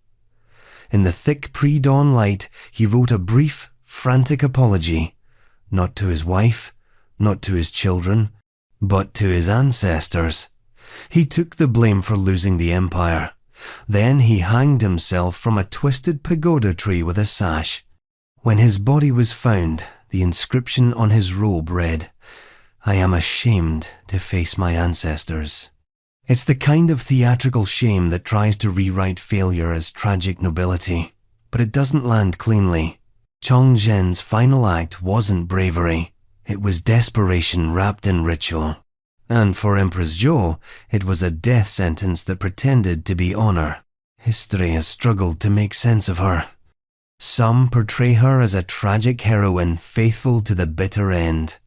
Others barely mention her, as though her death was just another footnote in the fall of the Ming. But silence is the most telling clue. She had no agency in the records, no direct words, only obedience, only death. We remember the emperors, their madness, their suicides, their proclamations, but their wives, their queens, they're remembered for how they died, not for who they were before the orders came. And from Beijing's haunted palaces, we sail into the Indian Ocean, where another queen would refuse the role of victim. Not only did she kill her husbands, she killed them twice. Her name was Khadija of the Maldives, and unlike most royal women on this list, she didn't wait to be erased. She assassinated her way back to power. Khadija of the Maldives. In the long, male-dominated roll call of monarchs who eliminated their spouses to preserve power, secure dynasties, or simply remove inconvenient bedmates, Khadija of the Maldives is the rare inversion, a queen who murdered her kings, not once, but twice. No rumors, no veiled accusations, no poetic ambiguity about silk cords or poisoned wine. Just calculated, unmistakable, unapologetic power moves. Her story, compressed into the shadows of medieval Islamic chronicles and later echoed in oral traditions, is more infamous than famous. But it deserves center stage because Khadija didn't just survive the palace. She stormed back into it. She didn't mourn her husbands. She removed them like sandflies. And in doing so, she did something that royal women throughout history were rarely permitted to do. She rewrote her own reign, with blood if necessary. Let's begin where most of her enemies wished her story had ended, in deposition. Khadija was born into the royal dynasty of the Maldives sometime in the 14th century. Her father was Sultan Omar I, and her family belonged to the Thiamuj dynasty, which ruled the island chain during a time of cultural syncretism, Islamic expansion, and regional instability. When she ascended to the throne, she ruled not as a regent, not as a consort, but as Sultana regnant, the sovereign monarch of the Maldives. This was not ceremonial. She was queen in name, title, and authority. And the male courtiers didn't like it. It didn't take long for Khadija's rule to be challenged. Under the pretense of safeguarding the kingdom, a male noble named Muhammad al-Jamil, or possibly her own vizier, depending on the source, offered her marriage. He framed it as a gesture of support, protection, perhaps even love. She accepted, and soon after, she was overthrown. Stripped of power, pushed from the throne, replaced by her own husband. It should have ended there. That's the usual script. Queen marries, queen vanishes, king rules. End of episode. But Khadija, as it turns out, didn't read that script. And she wasn't particularly interested in being an ornamental dowager in waiting. Instead, she plotted. Quietly, systematically, with the icy patience of someone who knew how quickly love could become leverage. She lured Muhammad into a false sense of security, waited until his grip on power was comfortable, until his palace guard had grown lax, until his enemies, who were, conveniently, also hers, had drifted into complacency. And then she assassinated him. killed him with her own agents, according to some accounts, with her own hands, in others. Either way, when it was done, she took back the throne. The chronicles refer to this as a restoration, but it wasn't some somber ceremonial moment. It was a coup, a royal checkmate in a game where women weren't supposed to play, and for a time, she ruled again. Not as a placeholder, not as a grieving widow, but as queen. Until it happened again. Yes, again. She remarried. The name of the second husband varies depending on the version of the chronicles, but what remains consistent is the pattern. Another alliance, another betrayal, another throne stolen out from under her. This time, there was even more pressure. She was older, her claim less secure, and now she was a woman who'd already overthrown one man. That kind of track record doesn't go unnoticed. The second husband deposed her and took power, perhaps thinking history wouldn't repeat itself, or perhaps believing that this time he'd be smarter. He wasn't. Khadija struck again. Another assassination. Another reclamation. The palace doors flung open for the second time, not for a triumphant general or righteous heir, but for a woman the court could no longer afford to underestimate. Twice unseated, twice victorious, a queen who refused to stay buried in ceremonial exile. And what did she do after all that? She ruled. Not in vengeance, not in chaos, but in governance. Her reign, though blood-soaked in origin, was marked by relative stability, cultural continuity, and imperial legitimacy. Her name appears in royal documents. Coins were minted in her honor. She conducted foreign diplomacy. In other words, she didn't just win power, she held it. There are no portraits of Khadija, no love letters, no royal diaries, no preserved garments in museums. But her legacy survives in the blunt clarity of her decisions. She removed 2 kings, and the dynasty kept breathing. She made murder look like statecraft. And yet she has been almost completely erased from popular histories. Why? Because women who killed their husbands are rarely given the benefit of myth. Men who do the same are described as tragic, tormented, or politically cornered. Women like Khadija, they're reduced to vengeful, ambitious, cold, as though agency in a woman is inherently pathological. But Khadija wasn't pathological. She was precise. In a political culture that thrived on coups, she simply executed 2 of her own and survived to rule both times. Her motives remain partly obscured by time, but if there's one lesson in her bloody path back to the throne, it's this. If you're going to wear the crown, you better be prepared to kill for it. And if you're going to marry the queen, you should probably sleep with one eye open. Now, let's slide into legend. Not the chronicles of courts or the records of sultans, but the whispered, half-mythic world of medieval Korea, where a woman named Consort Kang met a death so horrifying, so soaked in suspicion and symbolic violence, it still echoes centuries later. Her husband, King Kung-ye, her crime, alleged infidelity. Her execution, one of the most brutal on record.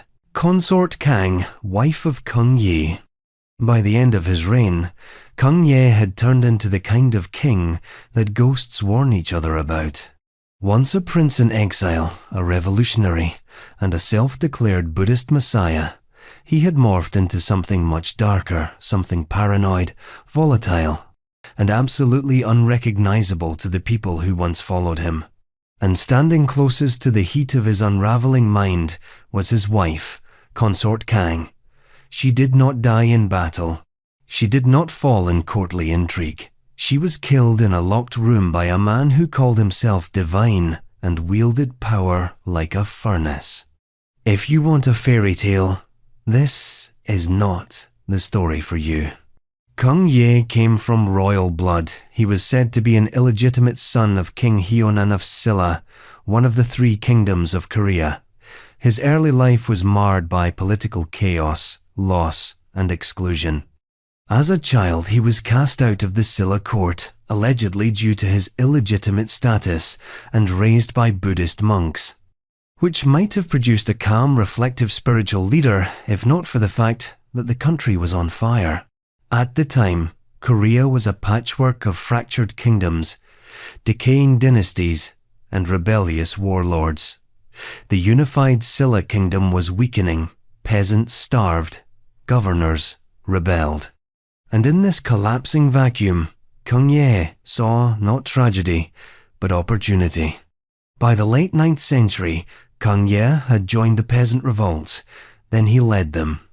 In a matter of years, he carved out a territory for himself, declared a new state Hyugo-Goryeo, or later Goguryeo, and crowned himself king. He wore the crown like it was penance. Dark, righteous, angry. At first, his rule had a revolutionary shine. He promoted Buddhist teachings, punished corrupt nobles, promised liberation from the decadent Silla court. He married consort Kang during this period, likely as part of cementing his own status. She came from nobility, a symbol of order in his newly born regime. They had children, royal sons, a future. But power, especially in the hands of the traumatized, tends to eat itself. And Kung Ye, once a promising rebel king, began spiraling into madness. He proclaimed himself Maitreya, the future Buddha. Not metaphorically, he said he was the incarnation. He demanded worship. Courts became temples to his ego. Ministers had to bow, not just to the throne, but to his divinity. The gap between the man and the myth widened and then snapped. Soon, everyone was a potential traitor. Whispers began to replace advisors, executions replaced counsel, servants were killed for hesitating, generals disappeared. By the early 902nd, Kung Ye ruled by terror, convinced that betrayal lurked in every breath, not filled with praise. And then he turned his gaze on the one person who had always stood beside him, consort Kang. No official record confirms what exactly triggered his suspicion. As with many despots, the accusation was never the point. Some say he suspected her of adultery. Others suggest it was palace gossip, whispered too loud. Maybe she spoke against his increasingly erratic behavior. Maybe she simply flinched when he screamed. Whatever the reason, Kung Ye was certain of her betrayal. And once he was certain, the punishment was not just swift, it was sadistic. He did not exile her. He did not imprison her. He did not even have her publicly executed as a lesson to others. Instead, he killed her in private along with their sons.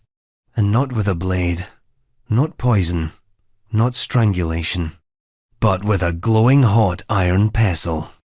That detail appears in some of the older Korean annals and oral traditions, and it's almost too horrific to be true, which, in a way, makes it feel even more true. Because in the logic of tyrants, the punishment must always match the betrayal, not just in severity, but in spectacle. A pestle, heated until it glowed, used to beat or brand or burn. The line between symbolic and physical violence completely erased. It was not just a murder, it was a message. No one was safe, not even his wife, not even the blood of his own body. The aftermath came quickly. The military, once terrified but now galvanized, had seen enough. Later that same year, around 918 CE, 4 of Kung Ye's top generals staged a coup. They seized the capital, overthrew the self-declared Buddha king, and installed one of their own Wang Jian, the founder of what would become the Goryeo dynasty. Kung Ye was killed shortly after, likely by the very soldiers who once chanted his name.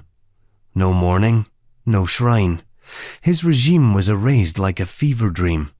But consort Kang? Her story didn't vanish. It festered. For centuries, her death haunted Korean history. not because of the politics, but because of the intimacy of the violence. A woman accused, tortured, and destroyed by her own husband, not as a casualty of war, but as an act of private brutality. She was a queen, a mother. She trusted him, and he chose to kill her in a way that screamed guilt before any evidence was needed. The pestle became symbolic of madness, of tyranny, of the moment when love collapses under the weight of unchecked power. No trial, no defense, just fire and silence. But unlike many women whose deaths were softened by poetic eulogies or erased altogether, Consort Kang's death was remembered not for her role as consort, but for the horror of how she was destroyed. A warning, carved in the underside of legend, of what happens when absolute power meets private delusion. And just when you thought this gallery of horrors couldn't sink lower, we come to one last queen. A woman remembered as a schemer, an orchestrator, a cold-eyed killer, not of her own husband, but of his wife. Fredegund didn't need to be empress to rule. She just needed Galswintha dead. Fredegund Merovingian, Queen of Neustria. To close this unholy parade of royal bloodshed, we end with someone who didn't just step over a dead body to reach the throne. She ordered the death, fluffed the cushion, and sat down while it was still warm. Fredegund, Queen of Neustria, didn't kill her own husband. That would have been too pedestrian. Instead, she helped kill his wife, then married him. A domestic coup, soaked in silk, blood, and cold-blooded ambition. This is not a story of betrayal. It's a story of premeditation, of a mistress so hungry for power that she eliminated the only obstacle between her and the crown, a living, breathing queen. That queen's name was Galswintha. She was a Visigothic princess, the daughter of the powerful king of Hispania, and her marriage to King Chilperic I of Neustria was a geopolitical chess move. Galswintha was the sister of Brunhilde, who had already married Chilperic's brother, Sigibert I. By marrying Galswintha, Chilperic hoped to match his brother politically and solidify ties with the Visigothic kingdom. Galswintha brought with her an enormous dowry and noble prestige. It was a win on paper, but there was a problem, and her name was Fredegund. Fredegund was Chilperic's mistress. Low-born, cunning, and reportedly beautiful, she had started as a servant in his court. She rose through the ranks not by noble birth, but by raw, unfiltered ambition. Before Galswintha even arrived, Fredegund had established herself as a fixture in Chilperic's bed, and more dangerously, in his mind. Galswintha's arrival was not just a political formality, it was a threat. The moment Galswintha was crowned queen, Fredegund was dismissed from court. Temporarily. What followed was a slow-motion domestic horror film. Galswintha, reportedly devoted and eager to please, was repulsed by her husband's continued attention to his former mistress. She begged to return home to Hispania. She even offered to give up her titles and dowry unheard of in a royal marriage, and a clear signal of desperation. But Chilperic said no. She stayed, and she died. Strangled in her bed, her body found still warm. No trial, no investigation, no delay. Within weeks, Fredegund returned to court wearing the crown Galswintha had only just vacated. She married Chilperic, officially becoming Queen of Neustria. The timing, suspicious doesn't even begin to cover it. The implication was clear. Galswintha had been murdered to make room for Fredegund. And while Chilperic may have ordered it, no one doubted who pushed him toward the pillow. This was not an impulsive killing. It was surgical, strategic. Galswintha wasn't just in the way romantically, she was a symbol. Her murder severed a diplomatic link with the Visigothic kingdom, enraged her sister Brunhilde, and launched one of the most ferocious blood feuds in early medieval European history. The war that followed between Brunhilde and Fredegund became legend. Two queens turned generals, manipulating kingdoms like chess pieces, each trying to outlive the other.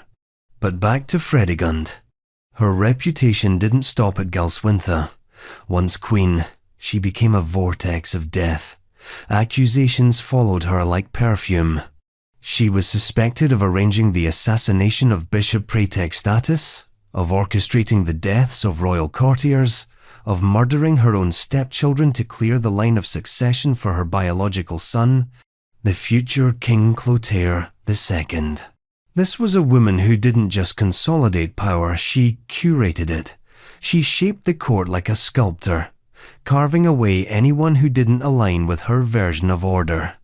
And she did it while smiling, wearing royal robes, and presenting herself as the devoted wife of a king who, without her, was little more than a violent dullard with too much wine and too few ideas. Chilperic, for his part, was a disaster of a king. Petty, inconsistent, and brutal, he ruled through tantrums and paranoia. He saw himself as a Frankish Nero, an artist king, a poet warrior. In reality, he was a tyrant whose only real talent was staying alive long enough to father heirs and leave a mess behind. Fredegund was the architect of his only political coherence. She was the strategist to his impulse, the blade to his club. When Chilperic was eventually murdered, stabbed in a hallway under mysterious circumstances, Fredegund didn't crumble. She didn't weep publicly or retreat to a nunnery. She seized the regency for her young son and wielded the kingdom like a war axe. At one point, she even led armies into battle. The chronicles describe her with awe and disgust, equal parts queen and executioner. But let's be clear, Fredegund did not kill her husband. She just made sure his first wife didn't survive long enough to be a problem. In that way, she closes this litany of royal murders, not with a clean kill, but with a velvet-gloved conspiracy. Hers was a feminine violence, no less brutal, but far more precise. She didn't swing the sword, she moved the pieces, she played the long game, and she won. So what do we make of these 30 royal figures, these monarchs, consorts, warlords, and self-declared demigods who ended the lives of those they once vowed to love, protect, or at the very least tolerate? Maybe it's this: power, when paired with fear, will always reach for the nearest throat. Love, in a palace, is a decorative lie. Loyalty is currency. And death, especially of a spouse, is just another cost of doing business. Their portraits still hang in museums. Their names echo through cathedrals and textbooks. Statues bear their likeness. Coins bear their face. But history doesn't always whisper the blood on their hands. And if you listen closely, sometimes at the edge of a coronation hymn, or beneath the marble gloss of a crown, you can still hear it. The sound of silk tightening around a neck, the hiss of a whispered accusation, the soft, final breath of a consort who got in the way.